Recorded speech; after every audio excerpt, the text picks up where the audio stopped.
ආදරණීය දරුවනේ ජීව විද්‍යාව විෂය නිර්දේශයේ තවත් වැදගත්ම පාඩමකටයි මම ඔබව අද කැඳවාගෙන යන්නේ. ඒ තමයි 9 වන ඒකකය. ශුද්‍ර ජීව විද්‍යාව. එතකොට ශුද්‍ර ජීව විද්‍යාව කියන්නේ ඊටාම පහසු ඒකකයක්. ඒක ඉස්සෙල්ලම තේරුම් ගන්න ඕනේ. විෂය කරුණු එහෙම ගැඹුරෙන් තේරුම් ගැනීමට තරම් අපහසු කාරණා නෙමෙයි. හැබැයි පාඩම් කරගන්න තියෙන විෂය කරුණු ප්‍රමාණය වැඩි. ඒ විශේෂම මේ පාඩම තුළදී ශුද්‍ර ජීවීන් ගණනාවකගේ විද්‍යාත්මක නාමයන් ඔබ නිවැරදිව ලියන්න දැනගන්න ඕනේ. ඒ ශුද්‍ර ජීවීන්ගේ භාවිතයන් මොනවද කියන එක ගැන හොඳ අවබෝධයක් තියෙන්න ඕනේ. ඒ වගේම දරුවනේ මේ පාඩම පුරාම විවිධ අර්ථ දැක්වීම් අපිට ඉගෙන ගන්නට තියෙනවා. ඒවා ඒ විදිහටම විෂය නිර්දේශයේ සඳහන් වන විදිහටම ඒ අර්ථ දැක්වීම් අවබෝධයෙන් යුතුව පාඩම් කරගෙන අපි අපේ ගැඹුරු මතකයේ රඳවා ගන්නට වෙනවා. ඉතින් ඒ සඳහාත් මේ පාඩම තුළදී මම කොහොමද මේ විෂය කරුණු මතක තියාගන්නේ කියලා මාත් එක්කම ඔබට මේ විෂය කරුණු අවබෝධ කරගෙන පාඩම් කර ගැනීමේ හැකියාවක් තියෙනවා. දැන් ශුද්ධ ජීව විද්‍යාව කියන සමස්ත ඒකකයේම ප්‍රධාන අංශ කීපයකට අපිට වර්ගීකරණය කරන්න පුළුවන්. මූලිකවම අපි හදාරන්නේ මූලික ශුද්ධ ජීව විද්‍යාව. දැන් මේ මූලික ශුද්ධ ජීව විද්‍යාවේදී ශුද්ධ ජීවීන් කියන්නේ කවුද? ශුද්ධ ජීවීන්ගේ ආකාර මොනවද? ඒ වගේම ශුද්ධ ජීවීන්ට සම්බන්ධ මූලික පරීක්ෂණාගාර ශිල්ප ක්‍රම විශේෂයෙන්ම ජීවාණුහරණ ක්‍රියාවලිය ඒ වගේම ශුද්ධ ජීවීන් කොහොමද රෝපණ මාධ්‍යයක වගා කරන්නේ කියන එක මේ කාරණා ගැන තමයි අපි මූලික ශුද්ධ ජීව විද්‍යාවේදී සාකච්ඡා කරන්නේ. විශේෂයෙන්ම ශුද්ධ ජීවීන්ගේ ආකාර කියපුවාම බැක්ටීරියා, සයනොබැක්ටීරියා, ඇල්ගේ, ඒ වගේම ප්‍රොටිස්ටාවන්, ඒ වගේම විශේෂයෙන්ම අපි ගත්තොත් වෛරස්, ප්‍රියෝන, වෛරොයිඩ්, මොලිකියුටයින්, දිලීර. මෙන්න මේ වගේ සමාජිකයන් රාශියක් පිළිබඳව අපි සාකච්ඡා කිරීමට සූදානම් වෙනවා. ඊළඟට අපිට ශුද්ධ ජීව විද්‍යාවේදී දරුවනේ ඉගෙන ගන්න තියෙන තවත් වැදගත්ම පරිච්ඡේදයක් තමයි ශුද්ධ ජීවීන් සහ රෝග කියන එක. ශුද්ධ ජීවීන් සහ රෝග. මෙතෙන්දී රෝගයක් කියන්නේ මොකද්ද? රෝගයක් ඇතිවීමට ශුද්ධ ජීවීන්ගේ බලපෑම කොහොමද? ශුද්ධ ජීවීන් සතුව තියෙන රෝග ඇති කිරීමට තියෙන හැකියාව, ඔවුන් ඒ සඳහා භාවිතා කරන විවිධ යාන්ත්‍රණ වර්ග, ඒව ගැන අපි සාකච්ඡා කරනවා. ඒ වගේම ශුද්ධ ජීවී ආසාදන වැළැක්වීම සහ මේවා පාලනය කරන ක්‍රම ගැන සාකච්ඡා කරනවා. විශේෂයෙන්ම කාලීන මාතෘකාවක් විදිහට මේ එන්නත්කරණය, ප්‍රතිශක්තිකරණය ගැන අපි සාකච්ඡා කරන්නේ මේ ශුද්ධ ජීව සහ රෝග කියන පාඩම තුලදී. ඊට පස්සේ අපේ අවධානය අපි යොමු කරන්නේ ශුද්ධ ජීවීන් හා බැඳුණු විවිධ කර්මාන්තවලට.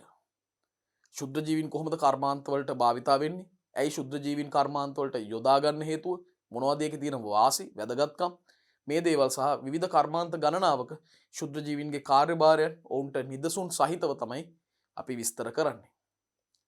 ඊළඟට අපි යොමු වෙන්නේ පාංශු ශුද්ධ ජීව විද්‍යාවට. පසේ ගුණාත්මක භාවය වැඩි කරන්න ශුද්ධ ජීවීන් දායක වෙන්නේ කොහොමද? කාබන් චක්‍රය, නයිට්‍රජන් චක්‍රය වගේ මූලද්‍රව්‍ය චක්‍ර පවත්වාගෙන යන ශුද්ධ ජීවීන් සම්බන්ධ වෙන්නේ කොහොමද? ඒ දේවල් පිළිබඳව තමයි අපි පාංශු ශුද්ධ ජීව විද්‍යාවේදී සාකච්ඡා කරන්නේ. ඊළඟ අංශය තමයි විශේෂයෙන්ම නාගරික ජලය පීරියම් කිරීම, දූෂිත ජලය පීරියම් කිරීම, මේ වගේ ජලය හා සම්බන්ධ ශුද්ධ ජීව විද්‍යාව අපේ ඊළඟ කොටස විදිහට අපි අධ්‍යයනය කරනවා. එතනදී කොහොමද ජල ප්‍රභවයකින් ලබා ගන්නා ඒ ජල සාම්පල් පරීක්ෂා කරලා ව්‍යාජනකයන්ගෙන් තොර බව තහවුරු කරලා කොහොමද ප්‍රාදේශීය වශයෙන් ඒවා බෙදා හරින්න කියන එක. ඒ වගේම දූෂිත ජලය කොහොමද නැවත පීරියම් කිරීමක් කරලා ස්වභාවික ජලාශ වලට මුදා හරින්නේ. ඒ වගේම ජලයෙන් ව්‍යාප්ත වෙන්නේ මොන වගේ රෝගද? මෙන්න මේ දේවල් පිළිබඳව අපි සාකච්ඡා කරනවා. ඒ වගේම මේ කොටසේ යටතේම අපි ඝනාපද්‍රව්‍ය කියන්නේ මොනවද? ඝනාපද්‍රව්‍ය වලින් ඝනාපද්‍රව්‍ය එක් රැස්වීමෙන් ගොඩ ගැසීමෙන් ඇතිවන සෞඛ්‍යමය පාරිසරිකමය බලපෑම් මොනවද? ඒ වගේම ඝනාපද්‍රව්‍ය කළමනාකරණය කරන ක්‍රම මොනවද කියන ඒවා ගැන අපි සාකච්ඡා කරනවා. ශුද්ධ ජීව විද්‍යාවේ අවසානම කොටස වෙන්නේ ශුද්ධ ජීවීන් සහ ආහාර. දැන් ආහාර නරක වීම කියන්නේ මොකද්ද? ආහාර නරක වෙන්න බලපාන ශුද්ධ ජීවීන් කවුද? ඔවුන් විසින් ආහාර නරක වීමේදී සිදු කරන බලපෑම් මොනවද? ඒ වගේම ආහාර මගින් පැතිරෙන විවිධ රෝගාබාධ, නරක වෙච්ච ආහාර මගින් පැතිරෙන විවිධ රෝගාබාධ මොනවද කියන එක අපි සාකච්ඡා කරනවා. මෙන්න මේක තමයි අපි මේ පාඩම තුල ඉගෙන ගන්න බලාපොරොත්තු වෙන වපසරිය වෙන්නේ. ඒතර මේ සෑම පාඩමකටම අදාළව ඒ සිද්ධාන්තමය කරුණු සාකච්ඡා කිරීමෙන් පසුව ඊට අදාළ කෙටි ප්‍රශ්නාවලියක් අපි සාකච්ඡා කරනවා. ව්‍යුහගත ප්‍රශ්න පත්‍රයට ගැළපෙන පරිදි තමයි මේ ප්‍රශ්නාවලිය මම සකස් කරලා තියෙන්නේ. ඒතකොට සෑම පාඩමකම සෑම පරිච්ඡේදයක් තුලම සිද්ධාන්තමය කරුණු වගේම එම පරිච්ඡේදයේම ඇසුරෙන් නිර්මාණය කරපු ප්‍රශ්නවලට පිළිතුරු සැපයීමටත් මාත් එක්ක ඔබට එකතු වෙන්න පුළුවන්. ඉතින් මේ පාඩමට ලොකු දායකත්වයක් ලොකු මහන්සියක් ඔබ යොදවන්නට ඕනේ විභාගෙදී. මොකද අනිවාර්යෙන්ම මේ සම්බන්ධයෙන් ප්‍රශ්න ලැබෙන නිසා විභාගෙදී. විශේෂයෙන්ම බහුවර්ණ 3ක් හෝ 4ක් සමහර වෙලාවට. ඒ වගේම ව්‍යුහගත රචනා ප්‍රශ්නයක කොටසක් හෝ සම්පූර්ණ රචනා ප්‍රශ්නයක්ම වෙන්න පුළුවන් ව්‍යුහගත රචනා ප්‍රශ්නයක්ම. ඒ වගේම පැහැදිලිවම රචනා ප්‍රශ්නයක්. බොහොමයක් අවුරුදු වල ශුද්ධ ජීව විද්‍යාව සම්බන්ධයෙන් රචනා ප්‍රශ්නයක් අහලා තියෙනවා. අහපු නැති අවුරුදු කීපයක් තියෙනවා. නමුත් බහුතරයක් ශුද්ධ ජීව විද්‍යාව සම්බන්ධයෙන් අනිවාර්යයෙන්ම රචනා ප්‍රශ්නයක් එනවා. ඒ වගේම ඇතැම් වෙලාවට කෙටි සටහන් ලිවීමේ ප්‍රශ්නයක් පවා එන්නට ඉඩ තියෙනවා. ඉතින් මේ පාඩමේදී ඊටාම පැහැදිලිව අපිට හොඳින් විෂය කරුණු අධ්‍යයනය කරනකොට තේරුම් ගන්න පුළුවන් කොයි වගේ ප්‍රශ්නද ගොඩනගෙන්න පුළුවන්. විශේෂයෙන්ම රචනා ප්‍රශ්න. මේ වගේ පාඩමක රචනා ප්‍රශ්න හරියටම මොනවද කියලා අනුමානයෙන් කියන්න පුළුවන්. ඉතින් ඒ සඳහා සූදානම් වෙන්න එකත් මම ඔබට කොහොමද සිද්ධ වෙන්න ඕනේ කියලා මේ පාඩම් මාලාව තුලදී සාකච්ඡා කරනවා. විශේෂයෙන්ම මේ පාඩමට සම්බන්ධ රචනා ප්‍රශ්නයකට උපරිම ලකුණු ප්‍රමාණයක් ගන්නට පුළුවන්. සාමාන්‍යයෙන් විභාගෙදී ශුද්ධ ජීව විද්‍යාව සම්බන්ධයෙන් එන රචනා ප්‍රශ්න වලට බොහොමයක් ළමයි ලියන පිළිතුරු අසාර්ථකයි. මොකද විෂය නිර්දේශය තුල අවසාන වශයෙන් තියෙන පාඩමක් නිසා මේ පාඩම ගැන අවධානයට ලක්වීමත් අඩු වෙනවා දරුවන්ගේ. ඒ වගේම තමයි මීට සම්බන්ධ රචනා ප්‍රශ්න හොඳට ලියලා පුහුණුවක් නැතිකම. මේ පුහුණුවක් නැති නිසාම ඊටාම පහසු රචනා ප්‍රශ්න පවා සමහර දරුවන් විභාගෙදී අතාරිනවා. ඒ ප්‍රශ්න නොසලකා හැරලා වෙන ප්‍රශ්න කිරීමට තමයි උත්සාහ කරන්නේ. නමුත් පැහැදිලිවම ලකුණු ගන්න පුළුවන්. ඒ වගේම අහන ප්‍රශ්න සීමිත ප්‍රමාණයයි තියෙන්නේ රචනා ප්‍රශ්න විදිහට. රචනා ප්‍රශ්න ලොකු වෙනසක් වෙන්නේ නැහැ. මූලික රචනා ප්‍රශ්න කීපයක් තියෙනවා. ඒව හොඳින් පුහුණු වීම තමයි විභාගයේදී ඔබට මේ සම්බන්ධයෙන් ලකුණු වැඩි ප්‍රමාණයක් ගන්න තියෙන හොඳම ක්‍රමය. හොඳයි. එහෙනම් දැන් මේ මූලික හැඳින්වීමෙන් පස්සේ අපි මූලික ශුද්ධ ජීව විද්‍යාවේ විෂය කරුණු දැන් සාකච්ඡා කරමු. දැන් අපි ඉගෙන ගන්නේ මූලික ශුද්ධ ජීව විද්‍යාව. ශුද්ධ ජීව විද්‍යාව කියන නම වන ඒකකේ ප්‍රධානම පළමු පාඩම තමයි මූලික ශුද්ධ ජීව විද්‍යාව. දරුවනේ අපි මුලින්ම දැනගන්න ඕනේ ශුද්ධ ජීව විද්‍යාව කියලා අදහස් කරන්නේ මොකක්ද කියලා. ශුද්ධ ජීව විද්‍යාව. අපි පාඩම පටන් ගන්නකොටම අර්ථ දැක්වීමක් ඉදිරිපත් කරනවා ශුද්ධ ජීව විද්‍යාවට. මොකක්ද මේ අර්ථ දැක්වීම? බලන්න හොඳින්. ඒකයිකයෙකු ලෙස පැහැදිලිව පියවි ඇසකින් නිරීක්ෂණය කළ නොහැකි හෝ ඒකයිකයෙකු ලෙස පැහැදිලිව පියවි ඇසකින් නිරීක්ෂණය කළ නොහැකි. ඒකයිකයෙක් කියන්නේ තනි සමාජිකයෙක්. තනි සමාජිකයන් විදිහට අපේ මේ මිනිසාට අදාළ මේ අපේ පියවි ඇහෙන් නිරීක්ෂණය කරන්න බැරි නම්, පැහැදිලිව නිරීක්ෂණය කරන්න බැරි නම්, ඒකයිකයෙකු ලෙස පැහැදිලිව පියවි ඇසකින් නිරීක්ෂණය කළ නොහැකි හෝ දෘශ්‍යාධාර නොමැතිව. මොකද්ද මේ දෘශ්‍යාධාර කියන්නේ? දෘශ්‍යාධාර කියන්නේ පෙනීමේ ක්‍රියාවලිය වැඩි දියුණු කරගන්නට අපි යොදා ගන්න උපකරණ. දැන් හොඳම උදාහරණය තමයි කුඩා වස්තු නිරීක්ෂණය කරන්න අපි යොදා ගන්න දෘශ්‍යාධාරය තමයි අන්වීක්ෂ. එතකොට අන්වීක්ෂ වගේ දේවල් නොමැතිව, දෘශ්‍යාධාර නොමැතිව නොපෙනෙන කුඩා ජීවීන් පිළිබඳ අධ්‍යයනය කිරීම තමයි ශුද්ධ ජීව විද්‍යාව කියලා හඳුන්වන්නේ. අපිට දෙවිධයකට කියන්න පුළුවන්. ඒකයිකයෙකු ලෙස පැහැදිලිව පියවි ඇසකින් නිරීක්ෂණය කළ නොහැකි හෝ දෘශ්‍යාධාර නොමැතිව නොපෙනෙන කුඩා ජීවීන් පිළිබඳ අධ්‍යයනය කිරීම තමයි ශුද්ධ ජීව විද්‍යාව කියලා අදහස් කරන්නේ. මාත් එක්ක පාඩම් කරගන්න පුළුවන් දරුවෝ හරිම සරල අර්ථ දැක්වීමක්. හරිම සරල අර්ථ දැක්වීමක් බලන්න. ඒකයිකයෙකු ලෙස පැහැදිලිව පියවි ඇසකින් නිරීක්ෂණය කළ නොහැකි හෝ ඒකයිකයෙකු ලෙස පැහැදිලිව පියවි ඇසකින් නිරීක්ෂණය කළ නොහැකි හෝ එතනින් කඩා ගන්න. ඊළඟට දෘශ්‍යාධාර නොමැතිව නොපෙනෙන කුඩා ජීවීන් පිළිබඳ අධ්‍යයනය කිරීම ශුද්ධ ජීව විද්‍යාව ලෙස හැඳින්වේ. දෘශ්‍යාධාර නොමැතිව නොපෙනෙන කුඩා ජීවීන් පිළිබඳව හැදෑරීම නැත්තම් අධ්‍යයනය කිරීම තමයි ශුද්ධ ජීව විද්‍යාව ලෙස හඳුන්වන්නේ.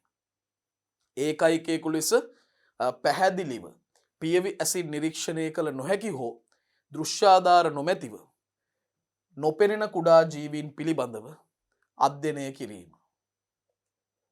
මේක තමයි ශුද්ධ ජීව විද්‍යාව කියලා හඳුන්වන්නේ. එතකොට මේ අර්ථ දැක්වීම දරුවනේ අපි පාඩම් කරගත යුතුයි. අපි ලියලා බලමුද?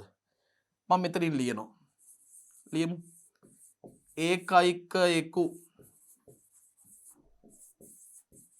ඒකයිකයෙකු ලෙස පැහැදිලිව පියවි ඇසකින්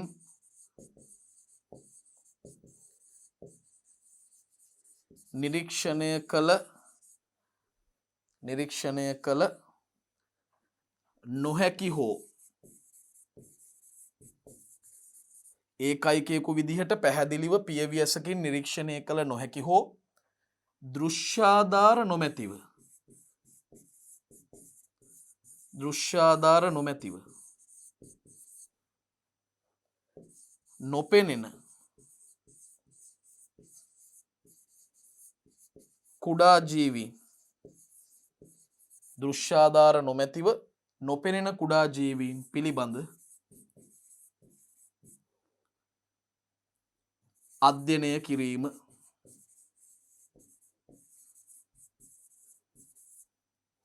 මේකට තමයි ශුද්ධ ජීව විද්‍යාව කියන්නේ.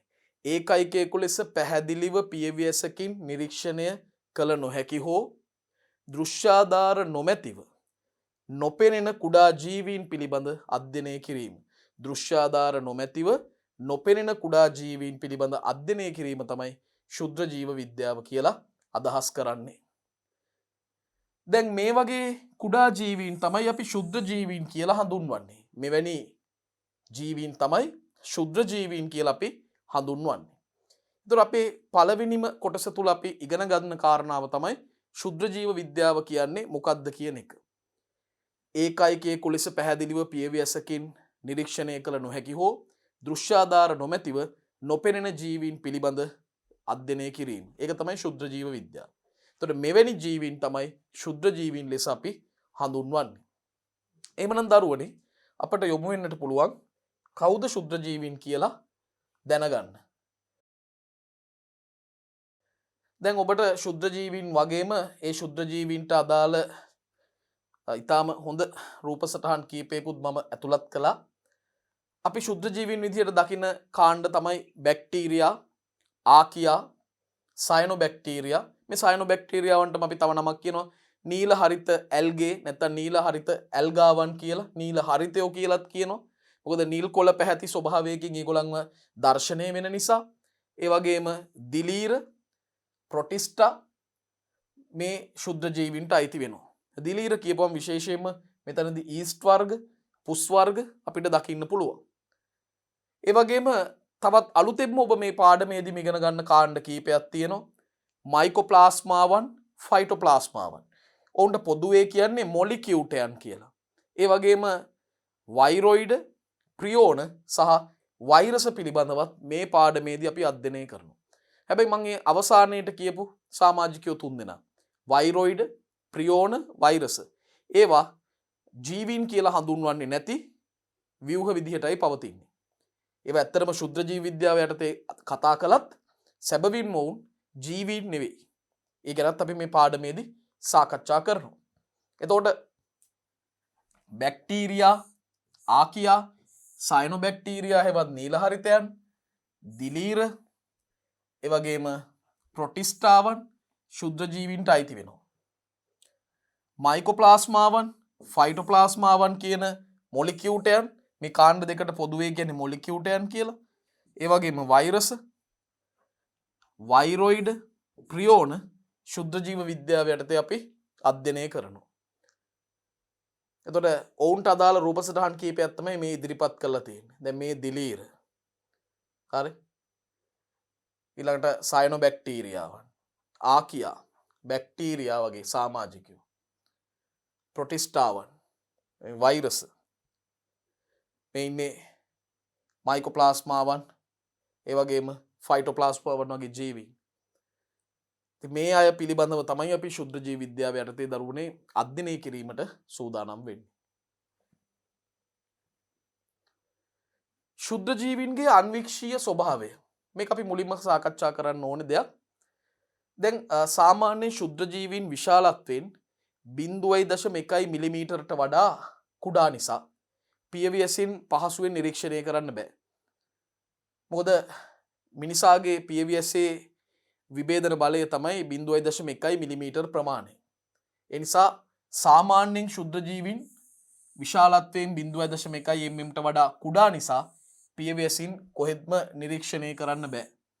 ඒ නිසාම මොවුන්ව නිරීක්ෂණය කිරීම සඳහා දරුවනේ අන්වීක්ෂ නිර්මාණය වුණා. අන්වීක්ෂකින් තමයි නිරීක්ෂණය කරන්න පුළුවන් වෙන්නේ. ශුද්ධ ජීවීන් සහ ඔවුන්ගේ මේ ව්‍යුහමය සංඝටකවල මිනුම් ලබා ගැනීමට අපි යොදා ගන්න ඒකක තමයි මයික්‍රෝමීටර් සහ නැනෝමීටර්. මයික්‍රෝමීටර් නැනෝමීටර් වගේ ඒකක යොදාගෙන තමයි අපි මොවුන්ගේ මේ ව්‍යුහමය සංඝටක ගැන මිනුම් ලබා ගන්නේ. දැන් ඇත්තටම මයික්‍රෝමීටරයක් කියන්නේ කොපමණ ප්‍රමාණයක්ද? දැන් මයික්‍රෝමීටරයක් කියලා කියන්නේ අපි 1 මයික්‍රෝමීටර් කියලා සංකේතවත් කරන්නේ. මේකේ අදහස තමයි දරුවනේ 1 වැඩි කිරීම 10⁻6 මීටර්. මේක තමයි මයික්‍රෝමීටර් කියන්නේ. නැනෝමීටරයක් කියලා අදහස් කරන්නේ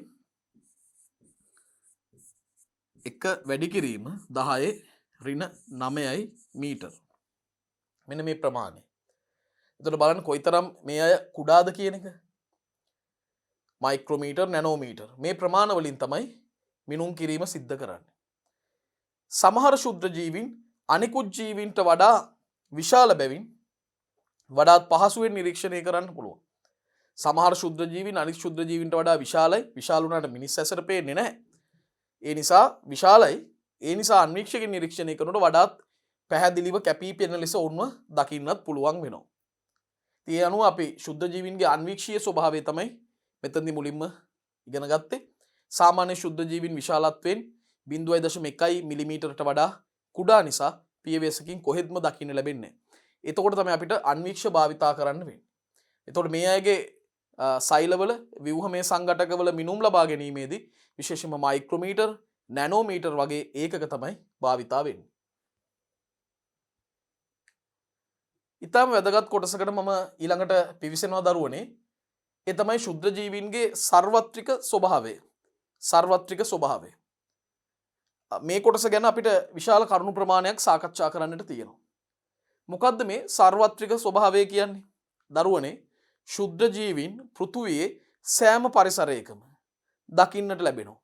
සෑම පරිසරයකම ශුද්ධ ජීවීන් ව්‍යාප්ත වෙලා ඉන්නවා. මේකට තමයි කියන්නේ සර්වත්‍රික ස්වභාවය කියලා. සර්වත්‍රික කියන්නේ සියලුම ආකාරයේ පරිසරවල පවතිනවා. පැරණි විෂය නිර්දේශවලදී මේක හැඳින්වුවෙත් ශුද්ධ ජීවීන් සර්ව භූතාස්තයි කියලා. සර්ව භූතාස්තයි කියන්නේ සෑම පරිසරයකම ශුද්ධ ජීවීන් දකින්න ලැබෙනවා. ඔවුන් පවතිනවා. ඒ අදහසම තමයි මෙතනත් තියෙන්නේ ශුද්ධ ජීවීන්ගේ සර්වත්‍රික ස්වභාවය. ඔව්හු පෘථුවිය මත සාර්වත්‍රික වෙති. ශුද්ධ ජීවීන් පෘථුවිය මත සාර්වත්‍රිකයි. ඒ කියන්නේ සියලුම පරිසරවල ඉන්නවා. කොයි වගේ පරිසරවලද? ජලයේ ඉන්නවා, වාතයේ ඉන්නවා, පසේ ඉන්නවා, ජීවීන්ගේ දේහේ බාහිරව ඉන්නවා. ඒ වගේම ජීවීන්ගේ දේහ අභ්‍යන්තර පෘෂ්ඨවලත් මොවුන් දකින්න පුළුවන්. ජලය, වාතය, පස. ඒ වගේම ජීවීන්ගේ බාහිර සහ අභ්‍යන්තර පෘෂ්ඨවල මොවුන් අපිට මුණ ගැහෙනවා, හමු වෙනවා. ඒ වගේම සාගර, මිරිදිය ජලාශවල ආහාරදාම පදනම් වෙලා තියෙන්නේ මේ සාගර සහ මිරිදියේ වාසය කරන ශුද්ධ ජීවීන් මත. සාගරවල, මිරිදිය ජලාශවල මේ පද්ධතිවල මේ ජලජ පරිසර පද්ධතිවල ආහාර දාම පදනම් වෙලා තියෙන්නේ මේ පද්ධතිවල ජීවත් වන ශුද්ධ ජීවීන් මතයි. ඒ අනුව සාගර, මිරිදිය ජලාශවල ආහාර දාම පදනම් වෙලා තියෙන්නේ සාගර සහ මිරිදිය ශුද්ධ ජීවීන් මත. දැන් මේ සමහර සමාජිකයන් දරුවනේ ප්‍රභා සංශ්ලේෂී, ප්‍රභා ස්වයංපෝෂී. ඒ නිසා මේ අයට පුළුවන් තමන්ට අවශ්‍ය කාබනික සංයෝග විවිධ අකාබනික ද්‍රව්‍ය භාවිතා කරලා සංශ්ලේෂණය කරගන්න. සමහරුන් ප්‍රභා සංශ්ලේෂී වන අතර ඔවුහු ජලජ පරිසරවල ප්‍රාථමික නිෂ්පාදකයන් වෙති. ප්‍රාථමික නිෂ්පාදකයන් කියන්නේ ආහාර නිෂ්පාදනය කරන කට්ටිය. ප්‍රභා සංශ්ලේෂකයන්. එතකොට ඒ අය තමයි ආහාර දාමවල ආරම්භක පුරුක නැත්තම් නිෂ්පාදක මට්ටම විදිහට ක්‍රියා කරන්නේ. සමහරුන් ප්‍රභා සංශ්ලේෂීන් වන අතර ඔවුහු ජලජ පරිසරවල ප්‍රාථමික නිෂ්පාදකයන්. ප්‍රාථමික නිෂ්පාදකයන් කියන්නේ ආහාර දාමයක මුල්ම පුරුක. නිෂ්පාදක මට්ටම තමයි. ඊළඟට පස, ජලය, වාතය සහ ජීවීන් අතර රසායනික මූලද්‍රව්‍ය චක්‍රීකරණය සඳහා පසේ සිටින ශුද්ධ ජීවීන් දායක වෙනවා, උදව් වෙනවා. මේ පස, ජලය, වාතය සහ ජීවීන් අතර රසායනික මූලද්‍රව්‍ය චක්‍රීකරණය වීමට දායක වන ශුද්ධ ජීවීනුත් ඉන්නවා. ඔවුන් අපි විශේෂයෙන් හඳුන්වන්නේ පාංශු ශුද්ධ ජීවීන් කියලා. එතකොට පසේ තියෙන රසායනික සංඝටක ජීවීන්ගේ දේහ තුළට ඇතුළු වෙනවා. ජීවීන්ගේ දේහ වලින් නැවත ඒවා පසට ඇතුළු වෙනවා. මේ ක්‍රියාවලිය චක්‍රීකරණය කරන්න දායක වෙන ශුද්ධ ජීවීන් අපිට පරිසරය තුළ මුණ ගැහෙනවා. ඒ අනුව පස, ජලය, වාතය සහ ජීවීන් අතර රසායනික මූලද්‍රව්‍ය චක්‍රීකරණය සඳහා පසේ ඉන්න ශුද්ධ ජීවීන් ආධාර වෙනවා, උදව් උපකාර වෙනවා. ඊළඟට ටිකක් අලුත් පදයක් ඔබට මේ ජෛව එරෝසොල. ජෛව එරෝසොල. එහෙම නැත්නම් කියනවා ජෛව වාතිලන කියලා. ආකාරයෙන් ජෛව එරෝසොල නැත්නම් ජෛව වාතිලන ආකාරයෙන් වායුගෝලයේ අවලම්බිතව ඇති ශුද්ධ ජීවීන්ට. දරුවනේ මේ ජෛව එරෝසොල කියලා කියන්නේ අප අවට මේ වායුගෝලය තුල, අවකාශය තුල සමහර ශුද්ධ ජීවීන් පවතිනවා. ඔවුන් මේ අවකාශය තුල සැරිසරමින් ඉන්න ඉතා කුඩා ශුද්ධ ජීවීන් ඉන්නවා. ඔවුන්ව හඳුන්වන්නේ ජෛව වාතිලන නැත්නම් ජෛව එරෝසොල කියලා. එතකොට මේ ජෛව එරෝසොල ආකාරයෙන් වායුගෝලයේ අවලම්බිතව ඉන්න ශුද්ධ ජීවීන්ට වායු ධාරා ඔස්සේ දිගු දුරක් ගමන් කරන්නට හැකියාවක් තියෙනවා. එහෙම ගමන් කරලා අවක්ෂේප වෙන්න අවස්ථාව තියෙනවා. ඒවා එකට එකතු වෙලා කැටි ගැහිීමේ හැකියාවක් තියෙනවා. එතකොට ජෛව එරෝසොල ගැන මතක තියාගන්න මේ වචනේ. ජෛව එරෝසොල නැත්නම් ජෛව වාතිලන ආකාරයෙන් වායුගෝලයේ අවලම්බිතව ඇති ශුද්ධ ජීවීන්ට වායු ධාරා ඔස්සේ දිගු දුරක් ගමන් කරලා අවක්ෂේප වීමේ හැකියාවක් අවස්ථාවක් තියෙනවා. දැන් සාර්වත්‍රික ස්වභාවය යටතේ මුල්ම කොටසෙන් අපි සාකච්ඡා කරපු දේවල් ටික සාරාංශගත කරමු. ශුද්ධ ජීවීන් පෘථුවිය මත සාර්වත්‍රිකයි. ඒ කියන්නේ ජලය, වාතය, ඒ වගේම පස මෙන්ම ජීවීන්ගේ බාහිර සහ අභ්‍යන්තර පෘෂ්ඨවල මොවුන් ජීවත් වෙනවා, අපිට මුණ ගැහෙනවා. සාගර, ඒ වගේම මිරිදිය, ජලාශවල ආහාර දාම පදනම් වෙලා තියෙන සාගර සහ ඒ මිරිදිය ජලජ පරිසර පද්ධතිවල වාසය කරන ශුද්ධ ජීවීන් මත. සමහරු ප්‍රභා සංශ්ලේෂී ඔවුන් ජලජ පරිසරවල ප්‍රාථමික නිෂ්පාදකයන් ලෙස ක්‍රියා කරනවා. පස, ජලය, වාතය සහ ජීවීන් අතර රසායනික මූලද්‍රව්‍ය චක්‍රීකරණය සඳහා මේ පසේ ඉන්න පාංශු ශුද්ධ ජීවීන් උදව් කරනවා. අවසාන වශයෙන් ජෛව එරෝසොල නැත්නම් ජෛව වාතිලන ආකාරයෙන් වායුගෝලයේ අවලම්බිතව ඉන්න ශුද්ධ ජීවීන්ට වායු ධාරා ඔස්සේ දිගු දුරක් ගමන් කරලා අවක්ෂේප වීමේ අවස්ථාවක් තියෙනවා. මෙන්න මේ කාරණා ටික තමයි අපි ශුද්ධ ජීවීන්ගේ සාර්වත්‍රික ව්‍යාප්තිය යටතේ සාකච්ඡා කරන්නේ. එමුන අපිට යොමු වෙන්න පුළුවන් ඊළඟ කොටසට. බලන්න තවදුරටත් සාර්වත්‍රික ස්වභාවය ගැනයි අපි මේ කරුණු සාකච්ඡා කරන්නේ. දැන් ව්‍යාධිජනක ජෛව එරෝසොල එහෙම කාණ්ඩක් ඉන්නවා. ඒ කියන්නේ අපේ අවකාශයේ වායුගෝලයේ වාසය කරන ඉතා කුඩා ශුද්ධ ජීවී කාණ්ඩ ඉන්නවා. ඒ අයට පුළුවන් අපිට ආසාදනය වෙලා අපේ දේහයට ඇතුළු වෙලා අපිට විවිධ ආසාදක රෝග ඇති කරන්න. ඒ අයට අපි කියන්නේ ව්‍යාධිජනක එරෝසොල කියලා. ව්‍යාධිජනක ජෛව එරෝසොල. මේ සමාජිකයන්ට පුළුවන් ආදරණීය දරුවනේ මිනිසාට ඇතුළු අනිකුත් සතුන්ට රෝග ව්‍යාප්ත කරන්න. රෝග ව්‍යාප්තිය සඳහා හොඳ අවස්ථාවක් ලබා දෙනවා මේ ව්‍යාධිජනක ජෛව එරෝසොල කියන කාණ්ඩ. එතකොට ශාක, සතුන්, ඒ වගේම මිනිසුන් අතර ශුද්ධ ජීවීන්ගෙන් සුළු ප්‍රමාණයක් විතරයි ඇත්තරම ව්‍යාධිජනකයන් වෙන්නේ. ව්‍යාධිජනකයන් කියන්නේ රෝග ඇති කරවන්නන්. ඒතර දරුවනේ ශාක, සතුන්, මිනිසුන් ආශ්‍රිතව ඉන්න අතිමහත් ශුද්ධ ජීවී ගහණයෙන් මිනිසාට හානිකර භයානක ශුද්ධ ජීවීන් ඉන්නේ ඉතාම සුළු ප්‍රමාණය, සුළු ප්‍රතිශතය. හැබැයි දරුවනේ ඒ සුළු ප්‍රතිශතය පවා අපේ ජීවිතය අවසන් කිරීමට හේතු වෙන්න පුළුවන්. ඒකයි භයානකම. ශාක සතුන් මිනිසුන් ආශ්‍රිත ශුද්ධ ජීවීන්ගෙන් සුළු ප්‍රමාණයක් පමණක් ව්‍යාධි ජනක වේ. ඉතා වැදගත්. සුළු ප්‍රමාණයක් විතරයි ව්‍යාධි ජනක වෙන්නේ. බහුතරයක් ව්‍යාධි ජනක නෙමෙයි. එහෙනම් කෙනෙක් අහන්න පුළුවන් බහුතරයක් කොහොමද? බහුතරයක් අපිට උදව් කරන කට්ටිය. බහුතරයක් වාසිදායක හෝ හානිකර නොවෙති. ඒ කියන්නේ සමහර සමාජිකයෝ ඉන්නවා දරුවනේ ඔවුන්ගෙන් අපිට පුදුම වාසි තියෙනවා. අපිනුත් ඔවුන්ට වාසි තියෙනවා. සමහර ශුද්ධ ජීවීන් ඉන්නවා අපෙන් ඔවුන් වාසියක් ගන්නවා. හැබැයි අපිට වාසියකුත් නැහැ. හැබැයි හානියකුත් නැහැ.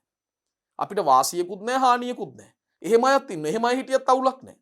මොකද අපිට හානියක් කරන්නේ නැහැ. අපෙන් මොකක් හරි උදව්වක් ගන්නවා. හැබැයි අපිට හානියක් කරන්නේ නැහැ. අපිට හානියක් කරන්නේ නැත්නම් අපේ ජීවිතේ පවත්වාගෙන යාමට ඒක ගැටලුවක් වෙන්නේ නැහැ. ඒ නිසා මේ පරිසරය තුල ඉන්න බහුතරයක් ශුද්ධ ජීවීන් එක්ක අපිට වාසිගෙන දෙන්නන් එහෙම නැත්නම් හානි නොකර සිටින සමාජිකයන් තමයි අපිට පරිසරය තුල දකින්න ලැබෙන්නේ. එමනම් ශුද්ධ ජීවීන්ගෙන් බහුතරයක් වාසිදායක හෝ එක්ක වාසිදායකයි. එහෙම නැත්නම් හානිකර නොවේති. හානි කරන්නෙත් නැහැ. කෙසේ නමුත් සියලු වෛරස ඔවුන් සම්බන්ධ වී පවතින ජීවීන්ට හානි කරයි.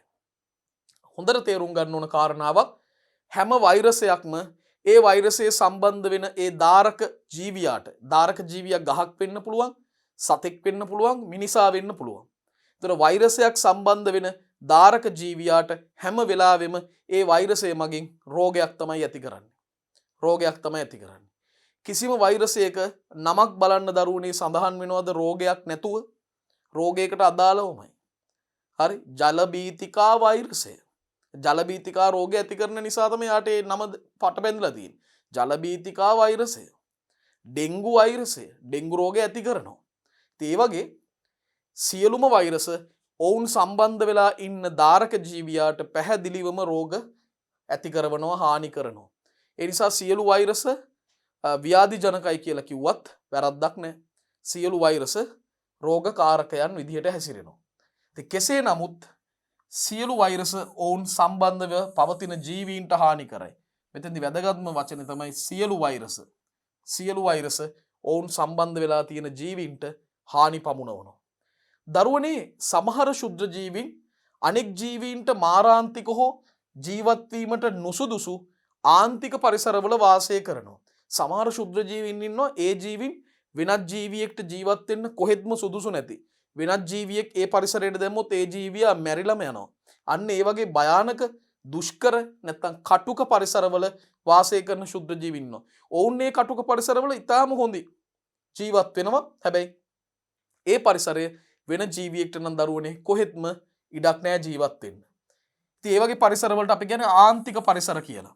සමහර ශුද්ධ ජීවීන් අනිත් ජීවීන්ට මාරාන්තික තත්ත්ව ඇති කරන එහෙම නැත්නම් අනිත් ජීවීන්ට ජීවත් වීමට නුසුදුසු ආන්තික පරිසරවල තමයි වාසය කරන්නේ. ආන්තික පරිසර. මේ ආන්තික පරිසර කියන එකේ අදහස කටුක පරිසර කියන එක. සාමාන්‍ය කෙනෙක්ට ඉන්න බැරි තැන්. කටුක පරිසර. ඒක තමයි ආන්තික පරිසර කියන්නේ. ඉතින් ඒ වගේ ශුද්ධ ජීවීන්ට විශේෂ නමක් කියනවා. ඔවුන් කැමැතිම මේ කටුක පරිසරය තුල ජීවත් වෙන්නනේ. ඒ නිසා ඔවුන්ට කියනවා ආන්තකාමී ශුද්ධ ජීවීන් කියලා. එවැනි ශුද්ධ ජීවීන් ආන්තකාමී ලෙස හඳුන්වනු ලැබේ. එවැනි ශුද්ධ ජීවීන් අපි හඳුන්වන්නේ කවුරු කියලාද? ආන්තකාමී ශුද්ධ ජීවීන් කියලා. මේ ආන්තකාමී ශුද්ධ ජීවීන් විවිධාකාර කටුක පරිසර තත්ත්වවල ඉතාම කැමැත්තෙන් වාසය කරනවා. කෙනෙක්ට ප්‍රශ්නයක් වුණොත් කොයි වගේ පරිසරද මේ කටුක පරිසර කියලා අදහස් කරන්නේ? විශේෂයෙන්ම ගිනි කඳු ආශ්‍රිතව, ඒ වගේම උණුදිය උල්පත් ආශ්‍රිතව, ලවණතාවය අධික භූමි, අපි ඒවට ලවණ හැල් කියලාත් කියනවා. ඒ වගේ ස්ථානවල, ඒ වගේම හිම කඳුවල, අයිස් ග්ලැසියර් ආශ්‍රිතව වගේ තැන්වල, මෙන්න මේ වගේ තැන්වල අපිට මේ ආන්තකාමීන් බහුලව මුණ ගැහෙනවා. බලන්න. ඔව්හු පෘථිවි කබොල්ල තුල මේ පෘථිවි කබොල්ල තුල ඊතා පීඩන සහිත නැත්නම් ඉහළ පීඩන සහිත ගැඹුරු මුහුදුවල උච්ච ආම්ලික සහ උච්ච භාෂ්මික තත්ත්වවල, ඒ කියන්නේ ආම්ලිකතාවය සහ භාෂ්මිකතාවය ඊතා ඉහළින් පවතින පරිසරවල ජලතාප මංකඩ විවර ඔය උණුදිය උල්පස් ආශ්‍රිතව අපි කිව්වේ ජෛව විවිධත්වයේ පාඩමේදී අපි සාකච්ඡා කරලා තියෙනවා මේ කාරණා. ජලතාප මංකඩ විවර, ඒ වගේම මිදුණු මුහුදු ජලය ඒ කියන්නේ ග්ලැසියර් අයිස් කඳු ආශ්‍රිතව සහ නිර්වායු තත්ත්ව දරන ස්ථානවල මොවුන් අපිට මුණ ගැහෙනවා. නිර්වායු තත්ත්ව දරන ස්ථාන ඒ කියන්නේ ඔක්සිජන් රහිත පරිසර තත්ත්වවල මේ ආන්තකාමීන් අපිට මුණ ගැහෙනවා. ඉතින් ඔබට ඊටාම හොඳින් මතක තියාගන්න පුළුවන් ස්ථාන කීපයක් තියෙනවා. ඉහළ පීඩන සහිත ගැඹුරු මුහුදේ ඉන්නවා. උච්ච ආම්ලික සහ උච්ච භාෂ්මික තත්ත්වවල ඉන්නවා. ජලතාප මංකඩ විවර ආශ්‍රිතව මිදුණු මුහුදු ජලය සහ ඒ වගේම නිර්වායු තත්ත්වයට යටතේ පවතින ස්ථානවල මේ වගේ ආන්තකාමීන් ඊටාම බහුල ලෙස අපිට මුණ ගැහෙනවා. ආන්තකාමීන් ඔවුන්ගේ වර්ධනය වන තත්ත්වවලට අනුරූපව වර්ගීකරණය කරන්න පුළුවන්. මේ ආන්තකාමීන් අපිට ඔවුන් වර්ධනය වන තත්ත්වවලට අනුරූපීව වර්ගීකරණයක් කරන්නත් පුළුවන්. දැන් අපි ඒ වර්ගීකරණය ගැන සාකච්ඡා කරන්න කලින් මේ ඉගෙනගත්ත මේ කොටස තුල ඉගෙනගත්ත කරුණු වල සාරාංශීකරණයකට එමු. ජෛව එරෝසොල අතරින් සමහර ජෛව එරෝසොල ව්‍යාධිජනක ජෛව එරෝසොල කියලා හඳුන්වනවා. ව්‍යාධිජනකයි. ඉතින් ඔවුන්ට පුළුවන් වායුගෝලයේ ඉන්න ගමන් මිනිසා ඇතුළු අනෙක් ජීවීන්ට යම් යම් රෝගාබාධ ඇති කරන්න ආසාදනය වෙලා. ශාක සතුන් සහ මිනිසුන් ආශ්‍රිතව ඉන්න ශුද්ධ ජීවීන්ගෙන් ඊටාම සුළු ප්‍රමාණයක් විතරයි රෝගකාරක ආසාදක ජීවීන් බවට ව්‍යාධිජනකයන් බවට පත් වෙන්නේ. බහුතරයක් සමාජිකයන් වාසිදායක හෝ හානිකර නොවන ජීවීන් විදිහටයි අපිට මුණ ගැහෙන්නේ. ඒ වගේම සියලු වෛරස ඔවුන් සම්බන්ධව සිටින හැම ධාරකයකටම රෝග ඇති කරනවා නැත්නම් හානි පමුණවනවා. සමහර ශුද්ධ ජීවීන් අනිත් ජීවීන්ට මාරාන්තික හෝ ජීවත් වීමට කොහෙත්ම නුසුදුසු පරිසරවල නැත්නම් ආන්තික පරිසරවල ජීවත් වෙනවා. අපි ඔවුන්ව හඳුන්වන්නේ ආන්තකාමී ශුද්ධ ජීවීන් කියලා. මොනවද මේ ආන්තකාමී ශුද්ධ ජීවීන් වාසය කරන පරිසර වෙන්නේ?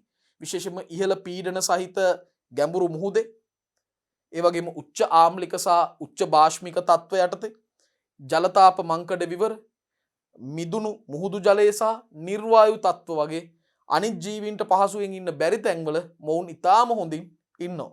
ඒ නිසාම මේ ආන්තකාමීන් ඔවුන් වර්ධනය වන තත්ත්වවලට අනුරූපව යම් වර්ගීකරණයකටත් ලක් කරලා තියෙනවා. වර්ගීකරණය කරලා තියෙනවා මොවුන් වාසය කරන වර්ධනය වන තත්ත්වවලට අනුරූප වන වර්ගී.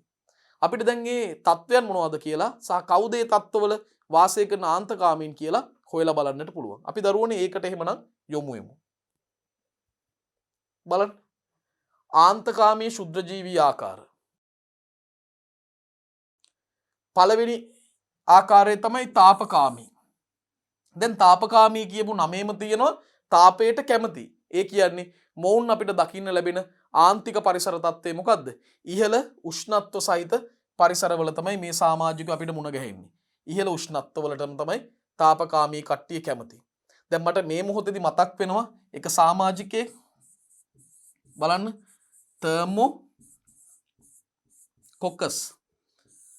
තර්මොකොකස් නමේම තියෙනවා. තර්මෝ කියන්නේ තාපයට සම්බන්ධ වචනයක්.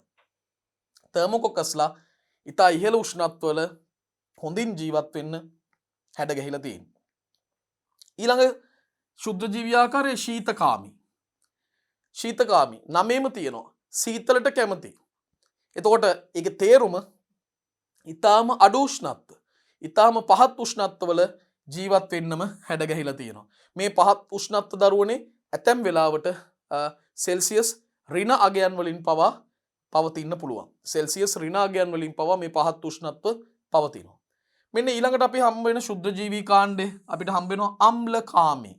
අම්ලකාමී කියන්නේ ඇසිඩ් වලට, ඒ කියන්නේ අම්ල වලට කැමැත්තක් තියෙනවා. ඒ කියන්නේ ප්‍රබල ආම්ලික මාධ්‍ය වල ඉතාම හොඳින් ජීවත් වෙනවා කියන එක.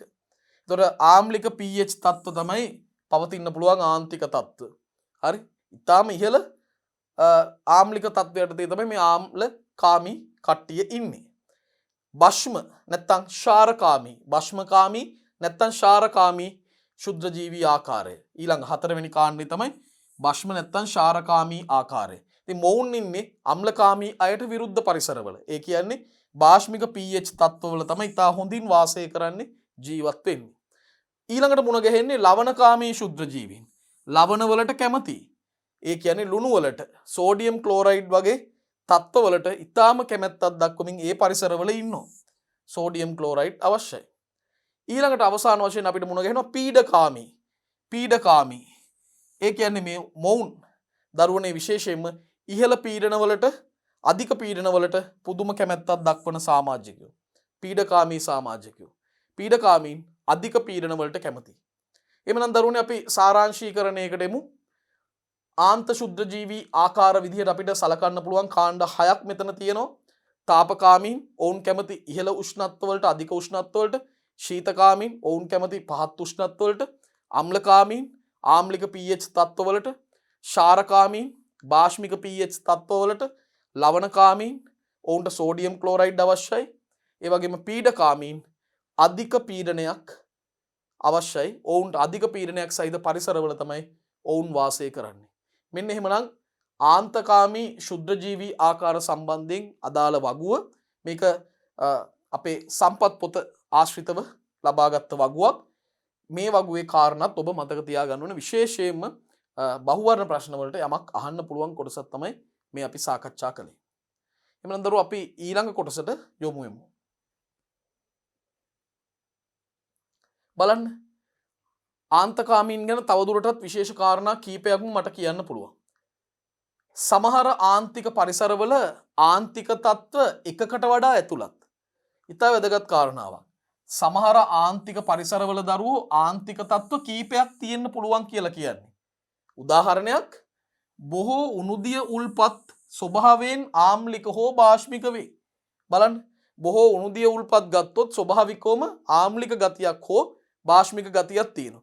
එතකොට එතන වාසය කරන ආන්තික ශුද්ධ ජීවීන්ට අර අධික උණුසුමටත් ඔරොත්තු දෙන්න පුළුවන් ආම්ලික හෝ භාෂ්මිකතාවයටත් ඔවුන් ගැලපෙනවා. ගැඹුරු මුහුද සීතල සහ අධික පීඩන වලින් යුක්තයි. පැහැදිලිවම ගැඹුරු මුහුදේ පුදුම සීතලක් තියෙන්නේ. ඒ වගේම ගැඹුරට යන්න ඇතිවන පීඩනය ද්‍රවස්ථිතික පීඩනය ගොඩක් වැඩි වෙනවා. ඉතින් ඒ අනුව ගැඹුරු මුහුද ආශ්‍රිතව යම්කිසි ආන්තකාමියෙක් ඉන්නවා නම් එයා සීතලටත් කැමති ශීතකාමී ආකාරයටත් අයිති, අධික පීඩනයට කැමති පීඩකාමී ආකාරයටත් අයිති. ශීතකාමී පීඩකාමී වර්ග තමයි ගැඹුරු මුහුද ආශ්‍රිතව අපිට මුණ ගැහෙන්නේ. ඉතින් එහෙමනම් මෙවැනි පරිසරවල ජීවත් වන ශුද්ධ ජීවීන් ආන්තික තත්ත්ව එකකට වඩා වැඩි ගණනක ජීවත් වීමට ඉතාම හොඳින් තමන්ගේ දේහය හැදිලා තියෙනවා. තමන්ගේ සෛල හැඩගස්සගෙන තියෙනවා. ඒ කියන්නේ අනුවර්තනය වෙලා තියෙනවා. මේ වගේ පරිසරවල ජීවත් වෙන ශුද්ධ ජීවීන් ආන්තික තත්ත්ව එකකට වඩා වැඩි ගණනක ජීවත් වීම සඳහා තමයි හැඩ ගැහිලා අනුවර්තනය වෙලා ඉන්නේ. අපි ඊළඟ කොටසට යමු වෙමු දරුවනේ. මම දැන් සාකච්ඡා කරන්නට බලාපොරොත්තු වෙන්නේ ශුද්ධ ජීවීන්ගේ මේ අධික වර්ධන වේගය පිළිබඳව. ශුද්ධ ජීවීන්ට අධික වර්ධන වේගයක් තියෙනවා. කොයිතරම්ද කියනවා නම් සමහර ශුද්ධ ජීවී ගහණයන් දෙගුණ වෙන්න ගත වෙන්නේ මිනිත්තු 20ක් තරම් කුඩා කාලයක්. බලන්න විනාඩි 20ක් ඇතුළත ගහණයක් දෙගුණ වෙනවා. 20 දිනක් හිටියොත් 20 දිනා 40 දිනක් බවට පත් වෙනවා විනාඩි 20ක් ඇතුළත. ඒ නිසා ශුද්ධ ජීවීන්ගේ වර්ධන වේගය සහ ප්‍රජනන වේගය ගොඩක් වේගවත්. අපි කියනවා ශීඝ්‍රයි කියලා. ශුද්ධ ජීවීන්ගේ වර්ධන වේගය සහ ප්‍රජනන වේගය ඉහළයි. මේකට හේතුව මොකක්ද? ශුද්ධ ජීවීන් ප්‍රමාණයෙන් කුඩා නිසා ඔවුන්ගේ විශේෂයෙන්ම පෘෂ්ඨික ශේෂ්ත්‍රඵලයේ බෙදීම පරිමාව කියන අනුපාතය ඉහළ අගයක පවතින්නේ. මොකද්ද මේ ශේෂ්ත්‍රඵලයේ බෙදීම පරිමාව කියන්නේ? ඔවුන් ප්‍රමාණයෙන් කුඩා නිසා ඉහළ වර්ගඵල නැත්නම් පෘෂ්ඨික වර්ගඵල පරිමා අනුපාතයක් සහිතයි. මම මේක පැහැදිලි කරන්න ඔබට පොඩි රූපසටහනක් ඇඳලා පෙන්නන්නම් දරුවෝ. අපි යමු මෙන්න මෙහෙම බලමු. මේ බලන්න. මොකද්ද මේ ශේෂ්ත්‍රඵලයේ බෙදීම පරිමාව කියන අනුපාතය කියලා?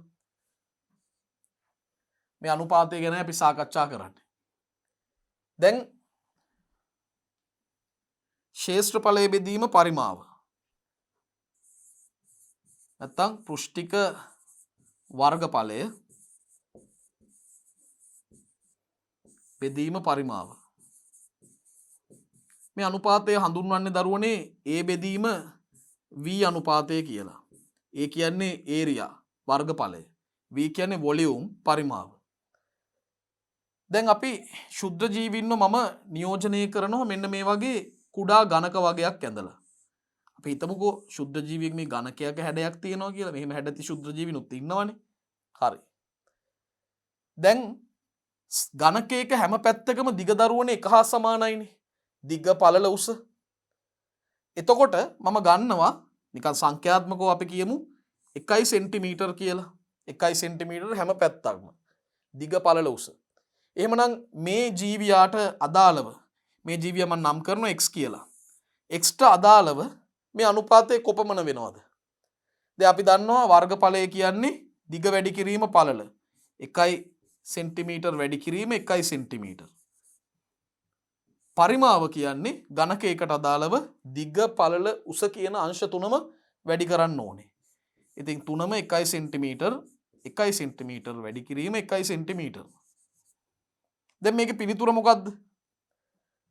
1 වර්ග සෙන්ටිමීටර් බෙදීම 1 ඝන සෙන්ටිමීටර්. එතකොට සමස්ත පිළිතුර 1 සෙන්ටිමීටරයට යට තියෙන සෙන්ටිමීටර උඩට එනවා 1 සෙන්ටිමීටරයට. දැන් y කියලා මම තව ජීවියෙක්ව ගන්නවා. y කියලා. බලන්න එයාගේ දේහේ ප්‍රමාණය කොහොමද කියලා. එතන a බෙදීම v අනුපාතයේ තමයි එකක් උනේ. හරි. දැන් මෙයාට අපි දාමු 2 සෙන්ටිමීටර් කියලා. මෙයාගේ හැම පැත්තකම දිග පළල උස 2 සෙන්ටිමීටර්. මේ අනුපාතයට යමු. වර්ගඵලය 2 සෙන්ටිමීටර් වැඩි කිරීම 2 සෙන්ටිමීටර්. පරිමාව 2 සෙන්ටිමීටර් වැඩි කිරීම 2 සෙන්ටිමීටර් වැඩි කිරීම 2 සෙන්ටිමීටර්. එතකොට අපිට එනවා පිළිතුරක් 4යි 8යි. 4 බෙදීම 8. ඒ කියන්නේ දරුවනේ 0.5යි සෙන්ටිමීටරයට. අපිට තවත් මේක විස්තර කරන්න පුළුවන්. මේ රූපේ මම තව ටිකක් ඇඳලා පෙන්නන්න. හරි. මේ බලන්න. තවත් සෛලයක් අඳිමු. තව ටිකක් ලොකු කරනවා අපි.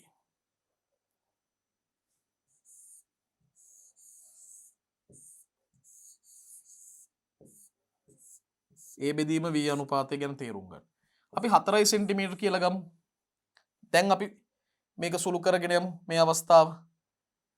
4 සෙන්ටිමීටර් වැඩි කිරීම 4 සෙන්ටිමීටර් බෙදීම 4 සෙන්ටිමීටර් වැඩි කිරීම 4 සෙන්ටිමීටර් වැඩි කිරීම 4 සෙන්ටිමීටර්. එතකොට 16යි ඒ වගේම 64යි. බෙදුවොත් 0.25යි සෙන්ටිමීටරයට. දැන් දරුවනේ ඔබට පේන දේ මොකද්ද? මේ කුඩාම සෛලයේ A බෙදීම v අනුපාතයට වඩා විශාලම සෛලයේ A බෙදීම v අනුපාතය අඩුයි. එතකොට අපිට පේන දේ තමයි සෛලයක් ක්‍රමයෙන් විශාල වෙන්න ඒ සෛලයේ මේ A බෙදීම v අනුපාතය අඩු වගයකටපත් වෙනවා. අඩු වගයකටපත් වෙනවා. එතකොට කුඩා ප්‍රමාණයේ සෛලවල තමයි A බෙදීම v අනුපාතය වැඩි. දැන් A බෙදීම v අනුපාතයේ අගය වැඩි කියන එකෙන් ඇති වැදගත්කම මොකක්ද කියලා කෙනෙක්ට හිතෙන්න පුළුවන්. දරුවනේ A බෙදීම v අනුපාතයේ වැඩි වෙන්නේ ප්‍රමාණයෙන් කුඩා සෛලවලනේ. එතකොට මේ කුඩා සෛලවල මේ සෛල තුලට ද්‍රව්‍ය ඇතුළු වීමත් සෛල වලින් අපද්‍රව්‍ය ඉවත් වීමත් වඩාත් කාර්යක්ෂමව සිද්ධ වෙනවා. ඒ කියන්නේ A බෙදීම v අනුපාතයේ අගය ඉහළ අගයක් ගන්න කුඩා සෛලවල ද්‍රව්‍ය හුවමාරුව වඩාත් කාර්යක්ෂමව සිද්ධ වෙනවා. ද්‍රව්‍ය හුවමාරුව වඩාත් කාර්යක්ෂමව සිද්ධ වෙනකොට ඒ සෛලවල පරිවෘත්තීය ක්‍රියාවල වේගයත් වැඩි වෙනවා. ඒ නිසාම එවැනි සෛලවල ප්‍රජනන ක්‍රියාකාරීත්වය සහ වර්ධන වේගය ගොඩක් වැඩි සෛල කියලායි සලකන්නේ. ඒ නිසා සෛලයක් කුඩා වෙන තරමට ඒ සෛලේ කාර්යක්ෂමතාවය වැඩි.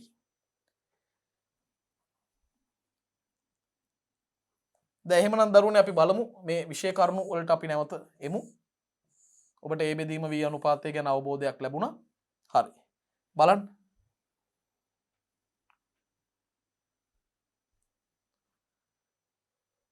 දැන් ශුද්ධ ජීවීන්ගේ වර්ධන වේගය සහ ප්‍රජනක වේගය ඉහළයි. ඔවුන් ප්‍රමාණයෙන් කුඩා නිසා ඉහළ පෘෂ්ඨික වර්ගඵල පරිමා බෙදීම නැත්නම් ඒ අනුපාතයක් සහිතයි. මින් අදහස් කරන්නේ බාහිර පරිසරය හරහා ද්‍රව්‍ය හුවමාරුව සඳහා විශාල වර්ගඵලයක් ඇති බවයි. බාහිර පරිසරයේ එක්ක ද්‍රව්‍ය හුවමාරුවට විශාල වර්ගඵලයක් තියෙන බව තමයි අදහස් වෙන්නේ. එහි ප්‍රතිඵලයක් ලෙස සෛල තුලට ද්‍රව්‍ය ගලා යාම සහ අපද්‍රව්‍ය පිටතට ගලා යාම වේගවත් වෙලා පරිවෘත්තීය වේගය වැඩි වෙනවා. මම ඔය කියපු කාරණාව. ඒකේ ප්‍රතිඵලයක් විදිහට වෙන්නේ මොකද්ද? සෛලය තුලට ද්‍රව්‍ය ගලා යාම ඒ වගේම අපද්‍රව්‍ය පිටතට ගලා යාමත් වේගවත් වෙලා පරිවෘත්තීය වේගය වැඩි වෙනවා. එබැවින් සාමාන්‍ය ජනන කාලය ඔන්න අලුත් වචනයක් අපිට මුණ ගැහෙනවා. ජනන කාලය. මොකද්ද ජනන කාලය කියන්නේ? දරුවනේ ගහණයක් දෙගුණ වෙන්න ගත වෙන කාලය. ගහණයක් දෙගුණ වෙන්න ගත වෙන කාලයට අපි කියන්නේ ජනන කාලය කියලා. එබැවින් ජනන කාලය සාපේක්ෂව අඩුයි. ශුද්ධ ජීවීන්ගේ ජනන කාලය ගොඩක් අඩුයි. මොකද ගහණයක් දෙගුණ වෙන්න උන්ට වැඩි කාලයක් යන්නේ නැහැ. මම අර මුලින් කතා කරපු උදාහරණය. සමහර ශුද්ධ ජීවී ගහණයන් දෙගුණ වෙන්න ගත වෙන්නේ මිනිත්තු 20යි. මිනිත්තු 20කින් ගහණය දෙගුණ වෙනවා. ඔවුන්ගේ ජනන කාලය එතකොට මිනිත්තු 20යි. ඒ නිසාම මේගොල්ලන්ගේ පරිවෘත්තීය වේගය වැඩි නිසා මොවුන්ගේ වර්ධන වේගය ප්‍රජනක ශීඝ්‍රතාවය වැඩි. ඒ නිසාම මේ සමාජිකයන්ගේ ජනන කාලය සාපේක්ෂව අඩුයි. මතක තියාගන්න ඕන අර්ථ දැක්වීමක්. ජනන කාලය යනු කුමක්ද? ගහණයක් දෙගුණ වීමට ගතවන කාලය. ගහණයක් දෙගුණ වෙන්න ගත වෙන කාලය. පැහැදිලි. එhmenan දරුවනේ අපි ඊළඟ කොටසට යමු. බලන්න. ශුද්ධ ජීවීන්ගේ රූපීය පෝෂණ සහ කායික විද්‍යාත්මක විවිධත්වය ගැන අපි කතා කරන්න යන්නේ. ශුද්ධ ජීවීන්ගේ පෙනුමෙන්, ඔවුන්ගේ පෝෂණ ක්‍රමයෙන්, ඔවුන්ගේ කායික විද්‍යාත්මක ක්‍රියාවන් වලින් තියෙන විවිධත්වය වෙනස්කම් මොනවද කියලා. දැන් ශුද්ධ ජීවීන්ට විවිධ රූපීය ආකාර ඇත. වැදගත් කාරණාවක්. ශුද්ධ ජීවීන්ට විවිධාකාරයේ ස්වරූප තියෙනවා, රූපීය ආකාර තියෙනවා. දැන් බැක්ටීරියාවන් ගත්තොත් ඔවුන්ගේ හැඩයෙන් විශේෂ විවිධත්වයක් තියෙනවා. ප්‍රධාන නැත්නම් මූලික හැඩ තුනක් බැක්ටීරියාවන්ට තියෙනවා. ගෝලාකාර හැඩයේ හෙවත් කොකුස, දණ්ඩාකාර හැඩයේ හෙවත් බැසිලස් සහ විශේෂයෙන්ම සර්පිලාකාර හැඩයේ හෙවත් ස්පිරිලුම් කියන හැඩ තුනක් අපිට දකින්න පුළුවන්. බලන්න. බැක්ටීරියා ඔවුන්ගේ හැඩයෙන් විවිධත්වයක් සහිතයි. ඔවුන්ට මූලික හැඩ ආකාර තුනක් තියෙනවා. දණ්ඩාකාර හෙවත් බැසිලස, ගෝලාකාර හෙවත් කොකුස, සර්පිලාකාර හෙවත් ස්පිරිලුම්. දැන් කොකුස බැක්ටීරියා ගත්තොත් ඔවුන්ගේ වර්ග ගණනාවක් තියෙනවා. දැන් සරල උදාහරණයකට කිව්වොත් කොකුස බැක්ටීරියා කියන්නේ මෙන්න මේ වගේ ගෝලාකාර බැක්ටීරියා. මෙහෙම තනි කෙනෙක් ඉන්නකොට, තනි සෛලයක් ඉන්නකොට අපි ඒකට කියන්නේ මොනොකොකුස කියලා. මොනොකොකුස. මේ වගේ තනි සෛල දෙකක් එකට ඒකාබද්ධ වෙලා මෙහෙම ඉන්නකොට අපි කියන්නේ ඩිප්ලොකොකුස කියලා. හැබැයි මෙතන ජීවීන් දෙන්නෙක් ඉන්නේ. ඩිප්ලොකොකුස. තනි ජීවියෙක් නෙමෙයි. ඊළඟට ස්ට්‍රෙප්ටොකොකුස. මෙන්න මේ වගේ දාමයක් විදිහට සූත්‍රිකාකාර ස්වරූපයකින් ඉන්නවනම් මේ වගේ අයට කියන්නේ ස්ට්‍රෙප්ටොකොකුස කියලා.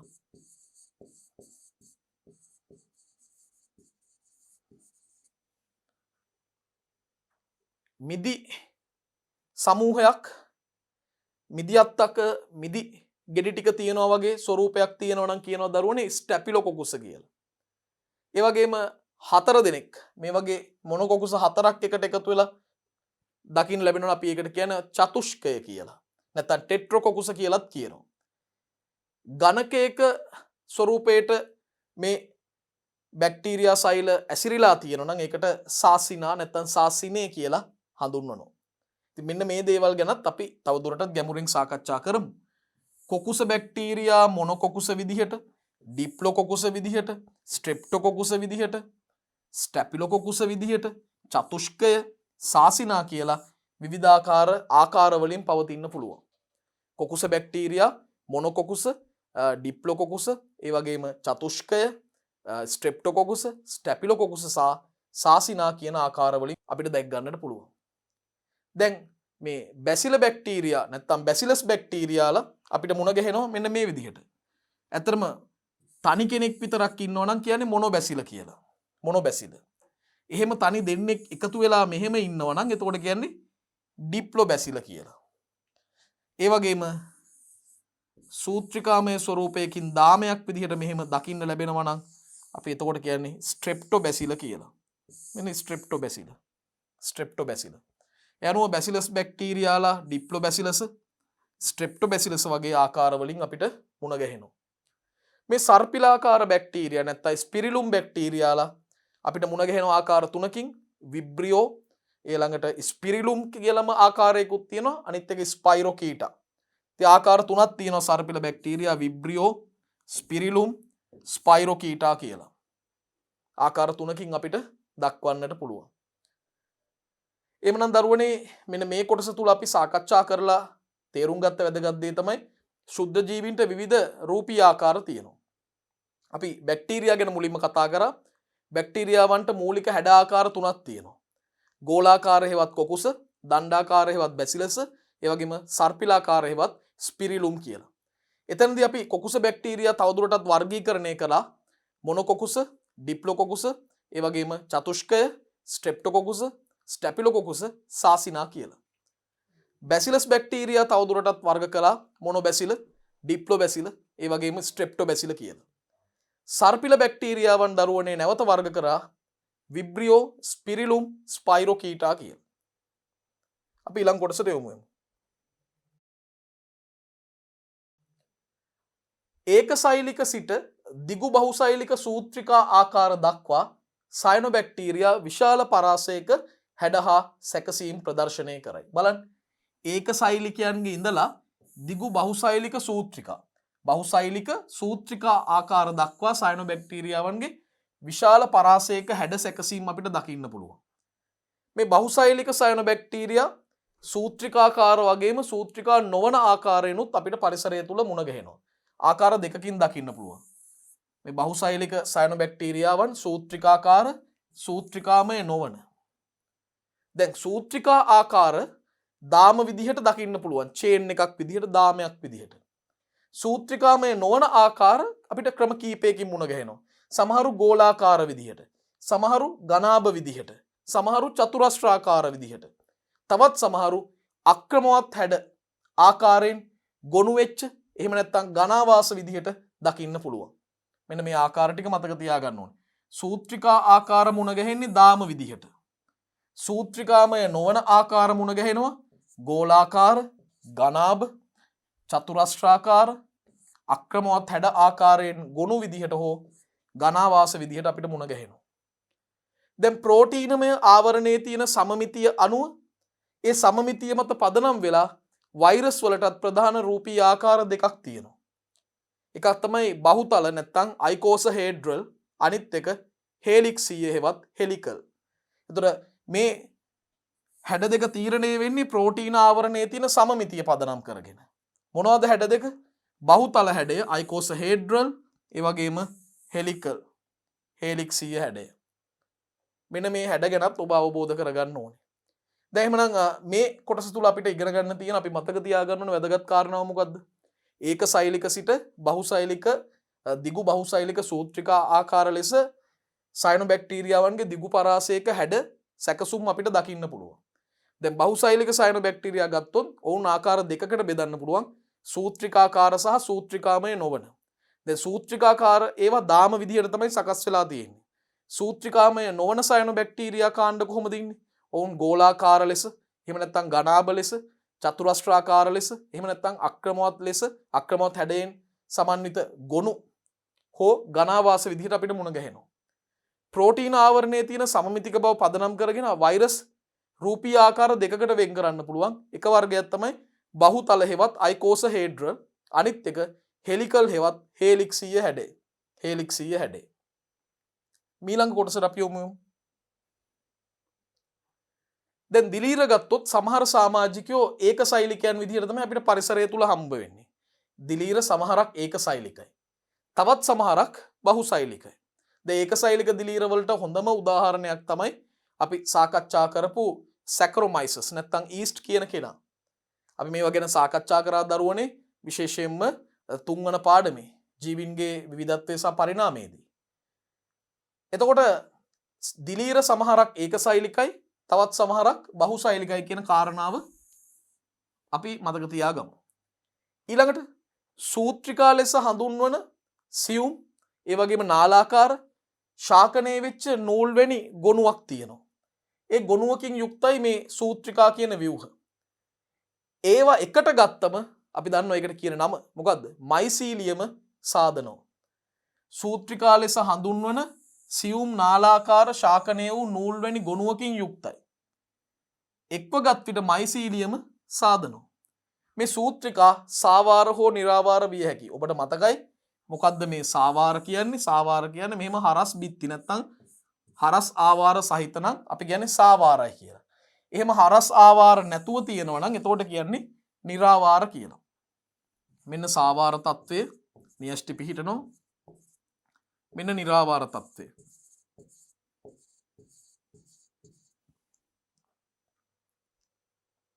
ඊළඟ කාරණාව. ප්‍රියෝණ කියන්නේ මොනවටද? ප්‍රියෝණ කියන්නේ ආසාදක ප්‍රෝටීනමය අංශු. අපි ප්‍රියෝණ ගැනත් ගැඹුරෙන් සාකච්ඡා කරනවා මේ පාඩමේදී. ප්‍රියෝණ යනු කුඩා ප්‍රෝටීන අංශු. ඒ වගේම ඒකසෛලික ප්‍රොටිස්ටාව පුළුල් පරාසයක රූපීය විවිධත්වයක් පෙන්වනවා. ඒකසෛලික ප්‍රොටිස්ටාව.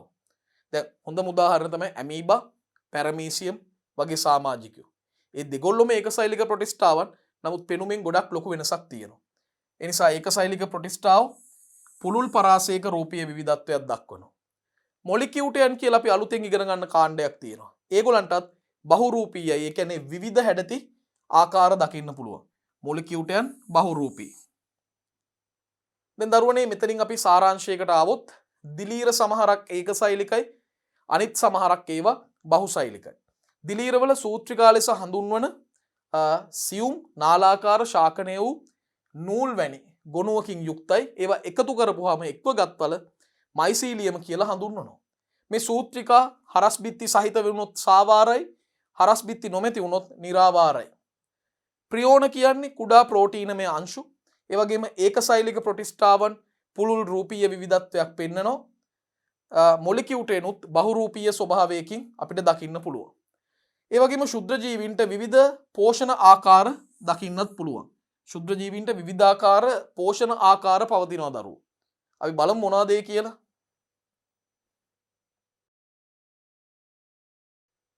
දැන් මේ අයගේ පෝෂණ ආකාරයේ පදනම් වෙන්නේ කාබන් ලබා ගන්න ප්‍රභවය සහ ශක්තිය ලබා ගන්න ප්‍රභවය මත. ඒ අනුව තමයි වර්ග කරලා තියෙනවා. ප්‍රභා ස්වයංපෝෂී, ප්‍රභා විෂමපෝෂී. රසායනික ස්වයංපෝෂී, රසායනික විෂමපෝෂී කියලා කාණ්ඩ හතරක්. ශුද්ධ ජීවීන්ගේ පෝෂණාකාරය තීරණය වෙන්නේ කාබන් ප්‍රභවයයි ශක්ති ප්‍රභවයයි මත. දැන් ප්‍රධාන පෝෂණාකාර හතරක් තියෙනවා. මොනවාද ඒ හතර? රසායනික ස්වයංපෝෂී, රසායනික විෂම පෝෂක, ප්‍රභා ස්වයංපෝෂක, ප්‍රභා විෂම පෝෂක කියලයි මේ ආකාර හතර අපි හඳුන්වන්නේ. ඒ වගේම ඔක්සිජන් භාවිතා කිරීම මත පදනම් වෙලා ශුද්ධ ජීවීන්ගේ කායික විද්‍යාත්මක කාණ්ඩ හතරක් තියෙනවා. ඒවා තමයි අනිවාර්ය ස්වායු, අනිවාර්ය නිර්වායු, වෛකල්පිත නිර්වායු සහ ශුද්ධ වාතකාමී. බලන්න ඒවා. අනිවාර්ය ස්වායු, අනිවාර්ය නිර්වායු, වෛකල්පිත නිර්වායු, ශුද්ධ වාතකාමී කියන්නේ මේ ආකාර හතර. ඔක්සිජන් භාවිතා කිරීම මත පදනම්ව කායික විද්‍යාත්මක කාණ්ඩ හතරක් යටතේ තමයි අපි මොවුන්ව සාකච්ඡා කරන්නේ. මේවා ගැන අපි ඉදිරි කොටස්වලදී සාකච්ඡා කරනවා. සමහර ජීවීන්ට වායුගෝලීය අණුක නයිට්‍රජන් තිර කිරීමේ හැකියාවක් තියෙනවා. මොකද්ද මේ නයිට්‍රජන් තිර කරනවා කියන්නේ? වායුගෝලයේ තියෙන N2 පසේ ඇමෝනියා එහෙම නැත්නම් ඇමෝනියම් අයන බවට පරිවර්තනය කිරීම තමයි මේ නයිට්‍රජන් තිර කිරීම කියලා අදහස් කරන්නේ. එතකොට සමහර ශුද්ධ ජීවීන්ට මේ නයිට්‍රජන් තිර කිරීම කරන්න පුළුවන්. සමහර බැක්ටීරියාවන්ට ඒ වගේම සමහර සයනෝ බැක්ටීරියාවන්. හැබැයි කිසිම ශූන්‍යෂ්ටිකයකට මේ හැකියාව නැහැ කියලා අපි ඉදිරි පාඩම් වලදී පසුගිය පාඩම් වලදී අපි සාකච්ඡා කරා. ඉදිරියේදීත් අපි ඊට සම්බන්ධ කාරණා කියන්නම්. ඒතර සමහර ශුද්ධ ජීවීන්ට වායුගෝලීය අණුක නයිට්‍රජන් තිර කරන්නට පුළුවන්. ඔවුන් කායික විද්‍යාත්මකව විවිධත්වයක් පෙන්වනවා. සමහර අය නිදැලි වාසීන් නැත්නම් නිදහස් වාසීන් විදිහට නයිට්‍රජන් තිර කරනවා. ඒ කියන්නේ ඒ අය තනි තනිව වාසය කරමින් තමයි නයිට්‍රජන් තිර කරන්නේ වෙන වෙනම. තවත් සමහරු සහජීවීන් විදිහට වාසය කරමින් නයිට්‍රජන් තිර කරනවා. ඒතර ඔවුන්ව හඳුන්වන්නේ සහජීවී නයිට්‍රජන් තිර කරන්නන්. අනිත් අයව නිදැලි වාසී නැත්නම් නිදහස් වාසී නයිට්‍රජන් තිර කරන්නන් කියලා ආකාර දෙකකට අපිට මුණ ගැහෙනවා. එතකොට දරුවනේ මෙතනින් අපි ගන්න මූලික සාරාංශය තමයි ශුද්‍ර ජීවීන්ගේ පෝෂණය පදනම් වෙන්නේ නිර්ණායක දෙකක් මත. කාබන් ප්‍රභවය සහ ඒ වගේම ශක්ති ප්‍රභවය. ඒ අනුව ප්‍රධාන පෝෂණ ක්‍රම හතරක් අර්ථ දක්වලා තියෙනවා. රසායනික ස්වයංපෝෂී, රසායනික විෂමපෝෂී, ප්‍රභා ස්වයංපෝෂී, ප්‍රභා විෂමපෝෂී. ඒ වගේම ඔක්සිජන් අවශ්‍යතාවය මත ශුද්‍ර ජීවීන්ව කායික විද්‍යාත්මක කාණ්ඩ හතරකට වර්ග කරලා තියෙනවා. අනිවාර්ය ස්වායු, අනිවාර්ය නිර්වායු, වෛකල්පිත නිර්වායු සහ ශුද්‍ර වාතකාමී කියලා. ඒ වගේම දරුවනේ සමහර ශුද්‍ර ජීවීන්ට වායුගෝලීය නයිට්‍රජන් තිර කිරීමේ හැකියාවක් තියෙනවා. මෙහිදී සිද්ධ වෙන්නේ අණුක නයිට්‍රජන් ඇමෝනියා හෝ ඇමෝනියම් බවට පස තුල පරිවර්තනය වීම. මේක කරන ආකාර දෙකක් තියෙනවා. නිදැල්ලේ ජීවත් වෙන නිදහස් වාසී නැත්නම් නිදැලි වාසී නයිට්‍රජන් තිර කරන්නන්ටත් මේක කරන්න පුළුවන්. ඒ වගේම සහජීවී නයිට්‍රජන් තිර කරන්නන්ටත් මේ වැඩේ කරන්න පුළුවන්. ඉතින් ඒක ගැනයි අපි මෙතනදී සාකච්ඡා කළේ. දරුවනේ ඒ අනුව අපි මූලික ශුද්ධ ජීව විද්‍යාවට අදාළව එක කොටසක් සම්පූර්ණයෙන්ම විෂය කරුණු සාකච්ඡා කරලා අවසන් වුණා. දැන් අපි මේ ඉගෙනගත්ත කරුණු ඇසුරෙන් ප්‍රශ්නාවලියකට පිළිතුරු සපයන විදිය පුරුදු පුහුණු වෙමු. මොකද පාඩම විතරක් දැනගෙනම හරියන්නේ නැහැනේ. දැන් මගේ ක්‍රියාවලිය තුලදී ඔබ දන්නවා අපිත් එක්ක දිගටම එකතු වෙච්ච දරුවෙක් නම් සෑම පාඩමකම මේ විෂය කරුණු වලට අදාළ කොටස් ඉවර වුණාම ඊට සම්බන්ධ කුඩාම ප්‍රශ්න ඉඳලා සංකීර්ණ ප්‍රශ්න දක්වා අපි ප්‍රශ්නාවලියක් සාකච්ඡා කරනවා. ඉතින් මේ මම ලියන ප්‍රශ්නාවලියටම ඔබටත් නිවසේ සිට පිළිතුරු ලියන්නට පුළුවන් නම් ඔබට ඔබගේ අඩුපාඩු හදාගෙන තම හොඳ ප්‍රතිඵලයකට යන්න පුළුවන්. හරි. එහෙනම් අපි මේ කොටසට අදාළව ප්‍රශ්නාවලියට යමු. බලන්න. පළවෙනි ප්‍රශ්නේ. ශුද්‍ර ජීව විද්‍යාව යනු කුමක්ද? ශුද්‍ර ජීව විද්‍යාව කියන අපිට මේ පාඩමේ ලැබිච්ච පළවෙනිම අර්ථ දැක්වීම. ඒකයිකයෙකු ලෙස පැහැදිලිව පියවියසකින් නිරීක්ෂණය කළ නොහැකි හෝ දෘශ්‍යාධාර නොමැතිව නොපෙනෙන කුඩා ජීවීන් පිළිබඳ අධ්‍යයනය කිරීම තමයි ශුද්‍ර ජීව විද්‍යාව කියන්නේ. අපි ලියමු.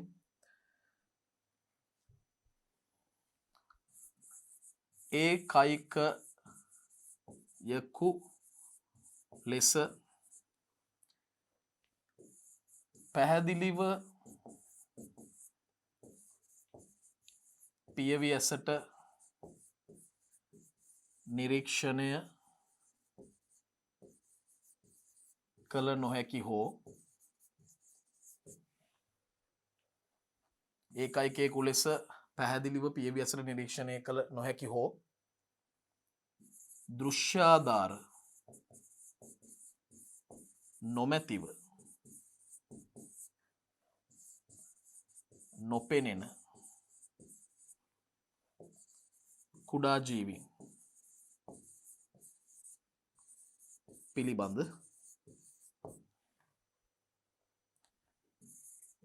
අධ්‍යයනය කිරීම ශුද්ධ ජීව විද්‍යාව නම් වේ.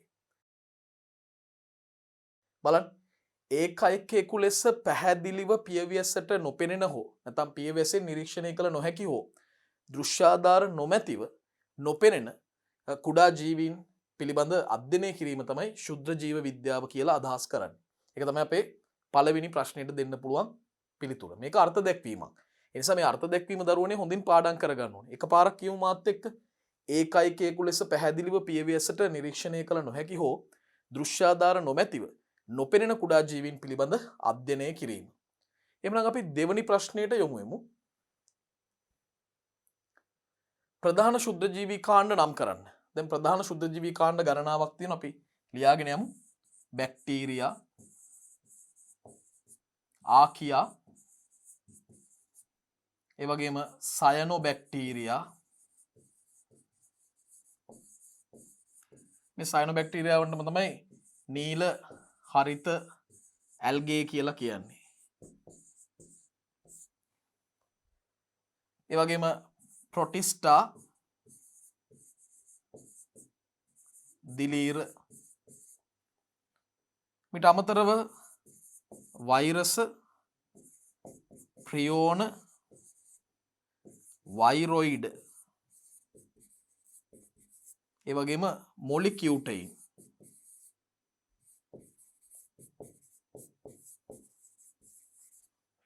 මේ මොලිකියුටයින් කාණ්ඩ දෙකකට බෙදන්න පුළුවන් අපිට. මයිකෝප්ලාස්මාවන් සහ ෆයිටෝප්ලාස්මාවන් ලෙස. මයිකෝප්ලාස්මාවන් සහ ෆයිටෝප්ලාස්මාවන් ලෙස අපිට මේ මොලිකියුටයින් කාණ්ඩ දෙකකට බෙදන්න පුළුවන්. මේ තමයි දරුවනේ එතකොට ප්‍රධාන ශුද්ධජීවී කාණ්ඩ. බැක්ටීරියා, ආකියා, සයනොබැක්ටීරියා, ප්‍රොටිස්ටා, දිලීර, වෛරස්, ප්‍රියෝන, වෛරොයිඩ් සහ මොලිකියුටයින්. ඉතින් මේ අය ගැන අපි මේ පාඩම තුලදී ගැඹුරෙන් සාකච්ඡා කිරීමට නියමිතයි. ඉදිරි පරිච්ඡේදවලදී අපි සාකච්ඡා කරනවා. දරුවනේ අපි තුන්වෙනි ප්‍රශ්නයට යමු වෙමු. ටිකක් ලොකු ප්‍රශ්නයක්, ලොකු පිළිතුරක් අපෙන් බලාපොරොත්තු වෙනවා. ශුද්ධ ජීවීන්ගේ සාර්වත්‍රික ස්වභාවය පිළිබඳ පහදන්න. ඡේදමය පිළිතුරක් වශයෙන් අපිට ලියන්නට පුළුවන්. අපි කරුණු විදිහට ලියමු වඩාත් පැහැදිලි වීම සඳහා. එතකොට මේ ශුද්ධ ජීවීන්ගේ සාර්වත්‍රික ස්වභාවය පිළිබඳ පහදන්න කියනවා.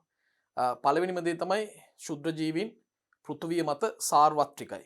ඔවුන් ජලය, වාතය, පස, ඒ වගේම ජීවීන්ගේ බාහිර සහ අභ්‍යන්තර පෘෂ්ඨවල අපිට දකින්න පුළුවන් ජීවත් වෙනවා. අපිට ඒ කාරණා මුලින්ම ලියන්න පුළුවන්.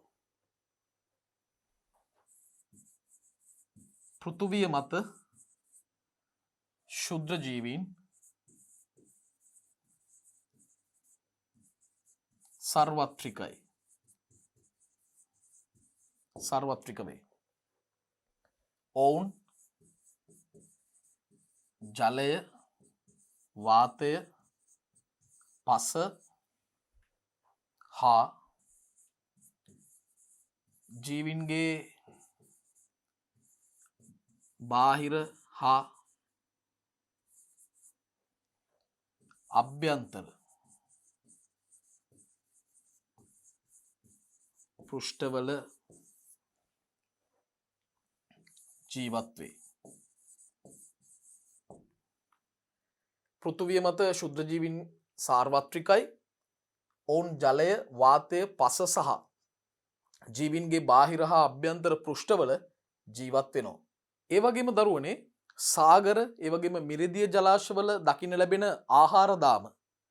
ඒ ආහාර දාම පදනම් වෙලා තියෙන්නේ පැහැදිලිවම ශුද්ධ ජීවීන් මතයි. විශේෂයෙන්ම මේ සාගරවල, ඒ වගේම මිරිදිය ජලයේ ජීවත් වන ශුද්ධ ජීවීන් මත පදනම් වෙලා තියෙනවා මේ ආහාර දාම. ඔවුන් සලකනවා, ඔවුන් ප්‍රභා සංශ්ලේෂී ජීවීන් බැවින් ඔවුන් සලකනවා සාගර සහ මිරිදිය ජලාශවල ප්‍රාථමික නිෂ්පාදකයන් විදිහට සලකන්නත් අපිට පුළුවන්. හරි. අපි ඒක ලියමු. සාගර හා මිරිදිය ජලාශවල ආහාර දාම පදනම් වී ඇත්තේ සාගර හා මිරිදිය ජලයේ හමුවන ශුද්ධ ජීවීන් මතයි.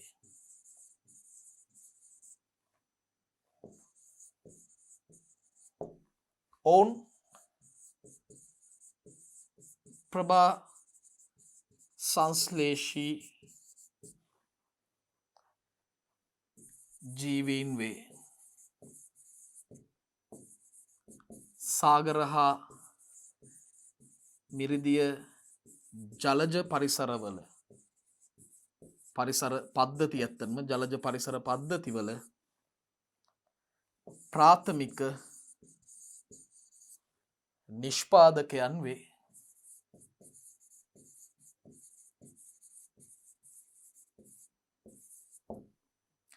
ඒ වගේම දරුවනේ පස, ජලය, වාතය සහ ජීවීන් අතර රසායනික මූලද්‍රව්‍ය චක්‍රීකරණය සඳහා පසේ වාසය කරන ශුද්ධ ජීවීන් දායක වෙනවා. පස, ජලය, වාතය හා ජීවීන් අතර රසායනික මූලද්‍රව්‍ය චක්‍රීකරණය සඳහා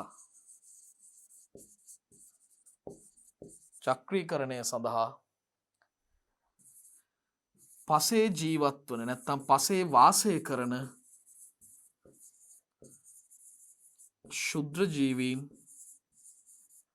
දායක වේ. පසේ වාසය කරන ශුද්ධ ජීවීන් මේ සඳහා දායකත්වයක් සපයනවා, දායක වෙනවා.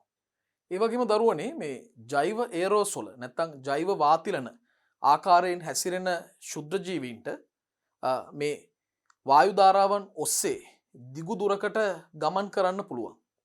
ගමන් කරලා අවසානයේදී අවක්ෂේප වෙන්න පුළුවන්. ඇතැම් ජෛව වාතිලන නැත්නම් ජෛව ඒරෝසොල ව්‍යාධි ජනකයින් විදිහටත් හැසිරෙනවා. ඒ ඔවුන්ට පුළුවන් රෝග ඇති කිරීමේ හැකියාවක් සිද්ධ කරන්න. අපිට ඒකත් ලියන්න පුළුවන්. ජෛව ඒරෝසොල එහෙම නැත්නම් ජෛව වාතිලන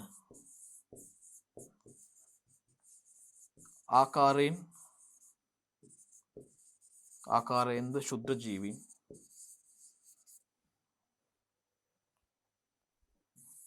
වායුගෝලයේ හමුවේ. වායුගෝලයේ නැත්නම් අවකාශයේ හමුවේ. අවකාශයේ පවතිනවා. ඔවුන් වායු ධාරා ඔස්සේ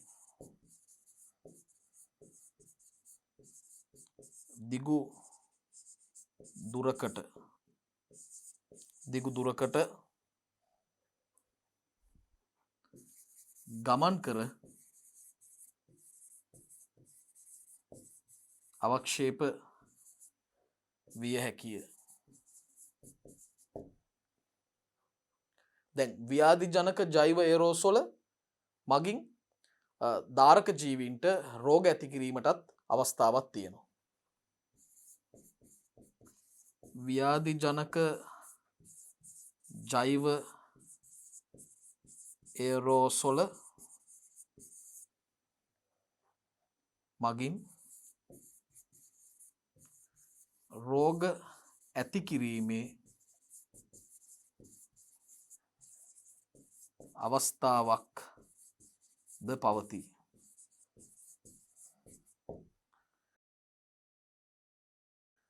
ව්‍යාධි ජනක ජෛව ඒරෝසොල මගින් රෝග ඇති කිරීමේ අවස්ථාවකුත් පවතිනවා. ඒ වගේම දරුවනේ මේ ශාක සතුන් සහ මිනිසා ආශ්‍රිතව ඉන්න ශුද්ධ ජීවීන්ගෙන් ඊටාම සුළු සංඛ්‍යාවක් විතරයි මේ අපිට ව්‍යාධි ජනකයන් විදිහට හමු වෙන්නේ. අපිට හානි කරන්නේ. එතකොට බහුතරයක් වාසිගෙන දෙන්නන් හෝ හානිකර බලපෑම් ඇති නොකරන සමාජිකයන් තමයි ශුද්ධ ජීවීන්ගෙන් අපිට මුණ ගැහෙන්නේ. අපිට ඒක ලියන්න පුළුවන්. අපි ලියමු. ශාක සතුන් හා මිනිසා ආශ්‍රිත ශුද්‍ර ජීවීන්ගෙන්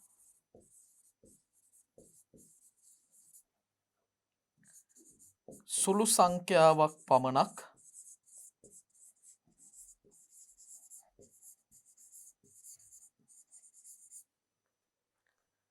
ව්‍යාධි ජනකයින් වේ.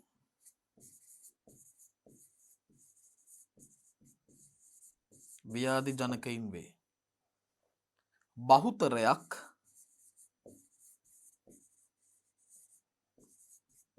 වාසිදායක හෝ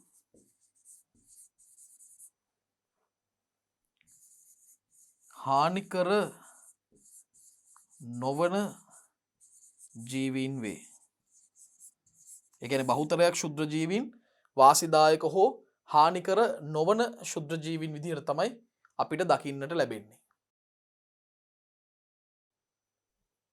දැන් තවදුරටත් අපි මේ ප්‍රශ්නයට පිළිතුරු ලියන්න ඕනේ දරුවෝ. දැන් අපි වෛරස් ගැන කතා කරොත් සියලුම වෛරස් ඔවුන් හා සම්බන්ධ ජීවීන්ට පැහැදිලිවම හානිකර වෙනවා. ඒ කියන්නේ රෝග ඇති කරනවා. ඒ නිසා අපිට ඒකත් ලියන්න පුළුවන්.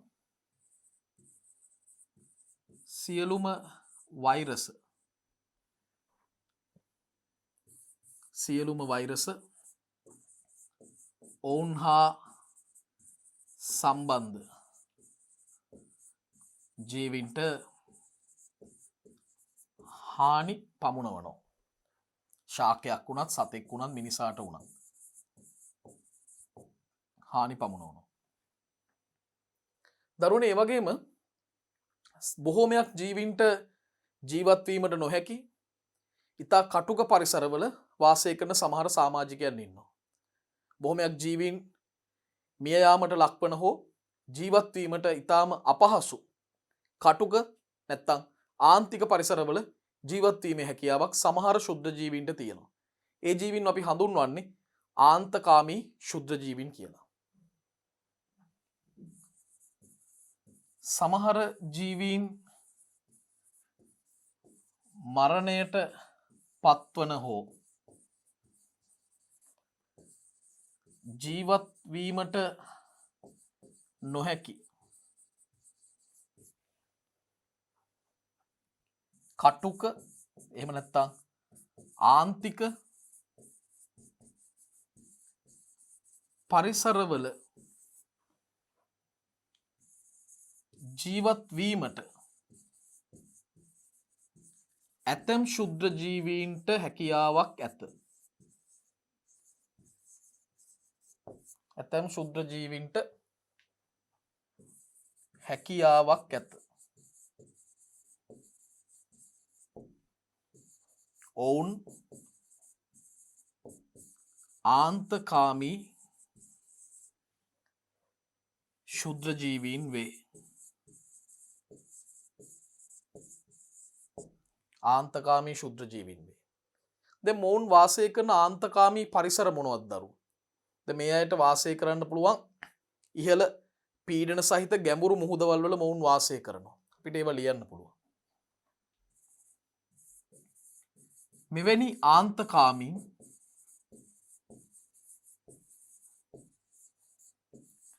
වාසය කරනු ලබන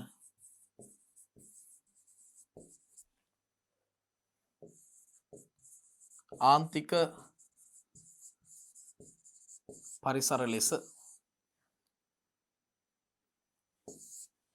පරිසර ලෙස ඉහළ පීඩන සහිත ගැඹුරු මුහුද ඉහළ පීඩන සහිත ගැඹුරු මුහුදේ මේ සමාජිකයන් වාසය කරනවා. ඒ වගේම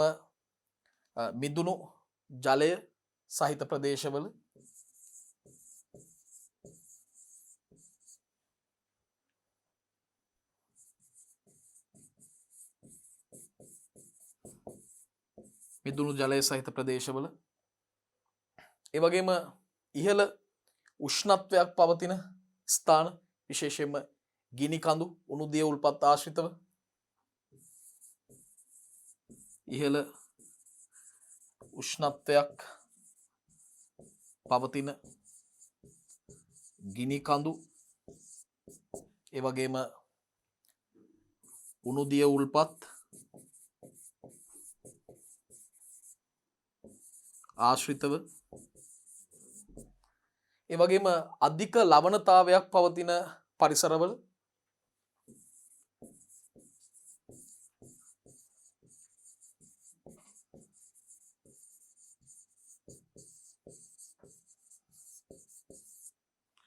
ඒ වගේම ජලතාප මංකඩ විවර වගේ ස්ථානවල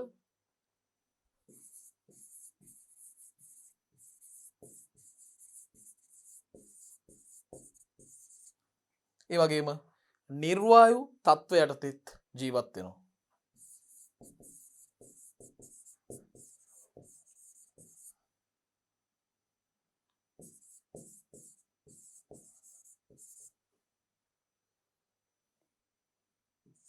පවතී.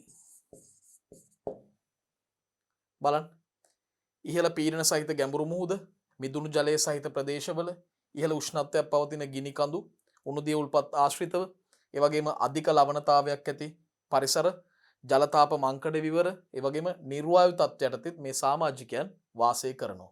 ඒ වගේම දරුවනේ උච්ච ආම්ලික ශාරීය පරිසරවල මාධ්‍යවල පවා මොවුන් දකින්න පුළුවන්. උච්ච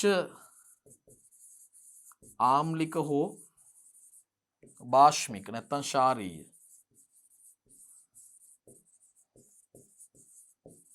පරිසරවලද මොවුන් හමු වේ. මෙන්න මේ කාරණා ටික තමයි දරුවනේ අපිට ශුද්ධ ජීවීන්ගේ සාර්වත්‍රික ස්වභාවය සම්බන්ධයෙන් කියන්න තියෙන්නේ. අපිට එහෙමනම් ඊළඟ ප්‍රශ්නයට යොමු වෙන්නට පුළුවන්. දරුවනේ අපි හතරවෙනි ප්‍රශ්නෙට යොමු වෙමු. බලන්න අහලා තියෙන ප්‍රශ්නේ. ආන්තකාමී ශුද්ධ ජීවී ආකාර නම් කරන්න. දැන් ආන්තකාමී ශුද්ධ ජීවී ආකාර ගණනාවක් තියෙනවා. පළවෙනි එක තාපකාමී. මේ තාපකාමී ශුද්ධ ජීවීන් කැමැතිම පරිසර තත්ත්වය මොකද්ද? ඉහළ උෂ්ණත්ව වලටයි ඔවුන් කැමති. අපි මේ තත්ත්වයක් ලියමු. තාපකාමී. එතකොට ඉහළ උෂ්ණත්ව තමයි ඔවුන් කැමති පරිසර තත්ත්වය. මේකෙම විරුද්ධ අදහස ශීතකාමී.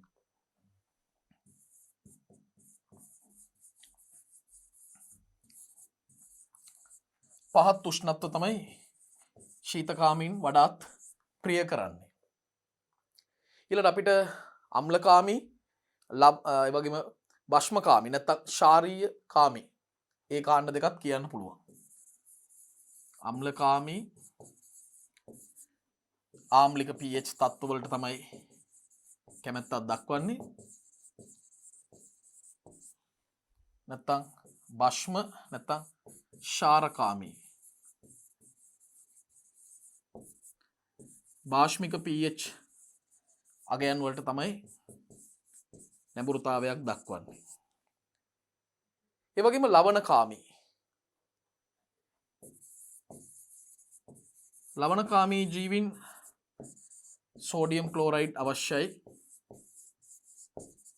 අවසාන වශයෙන් පීඩකාමීන් ඔවුන්ට ඉහළ පීඩනයන් අවශ්‍යයි.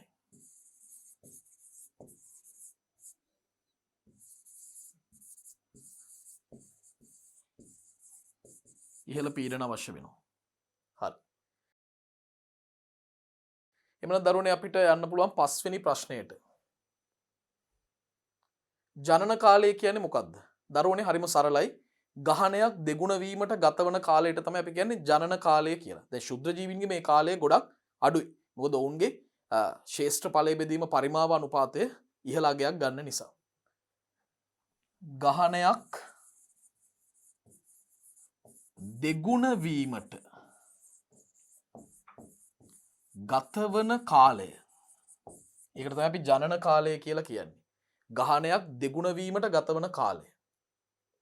6 වෙනි ප්‍රශ්නය. බැක්ටීරියාවන්ගේ මූලික හැඩාකාර තුන නම් කරන්න.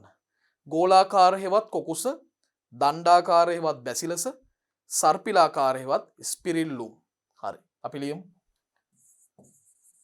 ගෝලාකාර හේවත් කොකුස, දණ්ඩාකාර හේවත් බැසිලස, ඒ වගේම සර්පිලාකාර හේවත්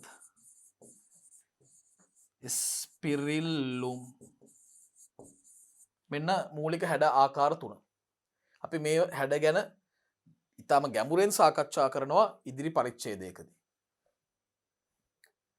7 වන ප්‍රශ්නය.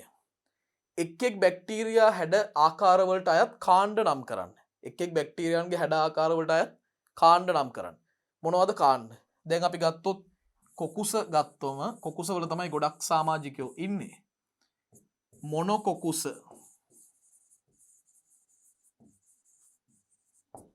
ඩිප්ලොකොකුස,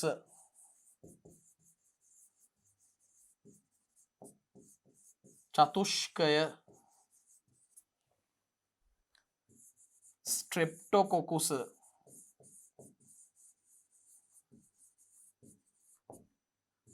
සාසිනා, ස්ටැපිලොකොකුස. දැන් අපි බැසිලස ගත්තොත් ඒ අයගේ ඉන්නවා මොනොබැසිල, ඩිප්ලොබැසිල සහ ස්ට්‍රිප්ටොබැසිල. මොනොබැසිලස,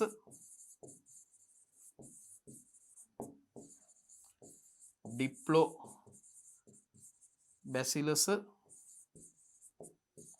ස්ට්‍රෙප්ටෝ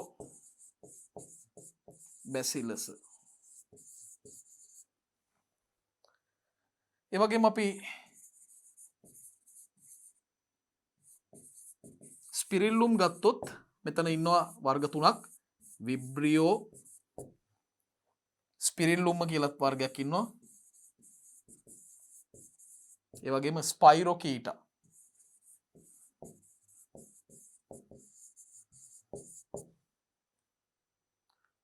එවනම් අපිට 8 වෙනි ප්‍රශ්නයට යොමු වෙන්න පුළුවන්. සූත්‍රිකාමය නොවන සයනොබැක්ටීරියා පවතින හැඩ ආකාර මොනවද?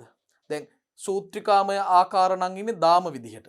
සූත්‍රිකාමය නොවන ආකාර ඔවුන්ටත් හැඩ ආකාර කීපයක්ම තියෙනවා. සමහර අය ගනාභ හැඩයක් දරනවා. සමහර අය චතුරස්‍රාකාර හැඩයක් දරනවා. සමහර අය අසම්මිතික නැත්නම් අක්‍රමවත් හැඩ සහිත ගොනු විදිහට ඉන්නවා. සමහරු ගනාවාස විදිහටත් ඉන්නවා. ඒ වගේම ගෝලාකාර හැඩති සමාජිකයොත් ඉන්නවා. ගෝලාකාර, ගනාභ, චතුරස්‍රාකාර, ඒ වගේම අපිට ගන්න පුළුවන් අක්‍රමවත් හැඩති ගොනු, ඒ වගේම ගනාවාසී ආකාර. මේ වගේ සයනොබැක්ටීරියාන්ට පවතින හැඩ අනුව ආකාර කීපයක්ම තියෙනවා. සූත්‍රිකාමය නොවන සයනොබැක්ටීරියාවන්ගේ හැඩ ආකාර ප්‍රධාන වශයෙන්ම 5ක් අපිට සඳහන් කරන්නට පුළුවන්. අපි එහෙමනම් දරුවනේ දැන් 9 වෙනි ප්‍රශ්නෙට යමු. වෛරස් වල රූපී ආකාර දෙක නම් කරන්න. වෛරස් වල රූපී ආකාර දෙකයි. එකක් තමයි බහුතල නැත්නම් අයිකෝසහෙඩ්‍රල්, අනිත් එක හෙලිකල් නැත්නම් හේලික්සීය. බහුතල මේකම හඳුන්වනවා අයිකෝසහෙඩ්‍රන් කියලා. ඒ වගේම හේලික්සීය, හෙලිකල් කියලත් හඳුන්වනවා. හෙලිකල්. අපි 10 වෙනි ප්‍රශ්නයට යොමු වෙමු. ශුද්ධ ජීවීන්ගේ ප්‍රධාන පෝෂණ ක්‍රම මොනවද? ප්‍රධාන පෝෂණ ක්‍රම 4ක් තියෙනවා. කාබන් ප්‍රභවය සහ ශක්ති ප්‍රභවය මත පදනම් වෙච්ච. මොනවද ඒවා? එකක් ප්‍රභා ස්වයං පෝෂී. ප්‍රභා විෂම පෝෂීන්. රසායනික ස්වයං පෝෂීන්. රසායනික විෂම පෝෂීන්. මෙන්න මේ ආකාරයෙන් පෝෂණ ක්‍රම 4ක් අපිට දකින්න පුළුවන්. අපි 11 වෙනි ප්‍රශ්නයට යොමු වෙමු. ඔක්සිජන් භාවිතය මත ශුද්ධ ජීවීන් අයත් වන කායික විද්‍යාත්මක කාණ්ඩ නම් කරන්න ඕනේ 4ක් තියෙනවා. මොනවාද? අනිවාර්ය ස්වායු, අනිවාර්ය නිර්වායු, වෛකල්පිත නිර්වායු සහ ශුද්‍ර වාතකාමී. අනිවාර්ය ස්වායු, අනිවාර්ය නිර්වායු, වෛකල්පිත නිර්වායු සහ ශුද්‍ර වාතකාමී. ශුද්‍ර වාතකාමී ලෙස අපිට ආකාර 4කට වෙන් කරන්නට පුළුවන්. මේ පරිච්ඡේදය යටතේ අපි සාකච්ඡා කරන අවසාන ප්‍රශ්නෙටයි මේ එළඹෙන්නේ. නයිට්‍රජන් තිරකාරක ශුද්ධජීවී ආකාර දෙක නම් කරන්න. එකක් තමයි නිදහස් වාසී නයිට්‍රජන් තිර කරන්නන්, අනිත් ආකාරය තමයි සහජීවී නයිට්‍රජන් තිර කරන්නන්. නිදහස් වාසී එහෙම නැත්නම් අපි කියනවා නිදැලි වාසී කියලා. අනිත් ආකාරයේ සහජීවීන්. නිදැලි වාසීන් සහ සහජීවීන් තමයි මේ නයිට්‍රජන් තිරකාරක ශුද්ධ ජීවී ආකාර දෙක වෙන්නේ. ඒ අනුව දරුවනේ මූලික ශුද්ධ ජීව විද්‍යාවට අදාළ ශුද්ධ ජීවීන්ගේ ස්වභාවය පිළිබඳව අපි මූලික කරුණු සාකච්ඡා කළා. ඒ වගේ මීට අදාළව ප්‍රශ්න 12කින් යුක්ත ප්‍රශ්නාවලියකට පිළිතුරු සැපයුවා. දැන් අපිට ඊළඟට තියෙන්නේ ශුද්‍ර ජීවීන්ගේ ආකාර පිළිබඳව තවත් කොටසක් ඉගෙන ගන්න. එතනදී අපිට බැක්ටීරියාවන් ගැන සහ අනෙකුත් ශුද්‍ර ජීවීන් ගැන විෂය කරුණු ගණනාවක් සාකච්ඡා කරන්න තියෙනවා. ඒ ඇසුරෙන් නිර්මාණය වන ප්‍රශ්නාවලියට පිළිතුරු සපයන්නට තියෙනවා. අපි ඒ කොටසත් එක්ක ඊළඟට එකතු වෙමු. එතෙක් ඔබට සුබ දවසක්.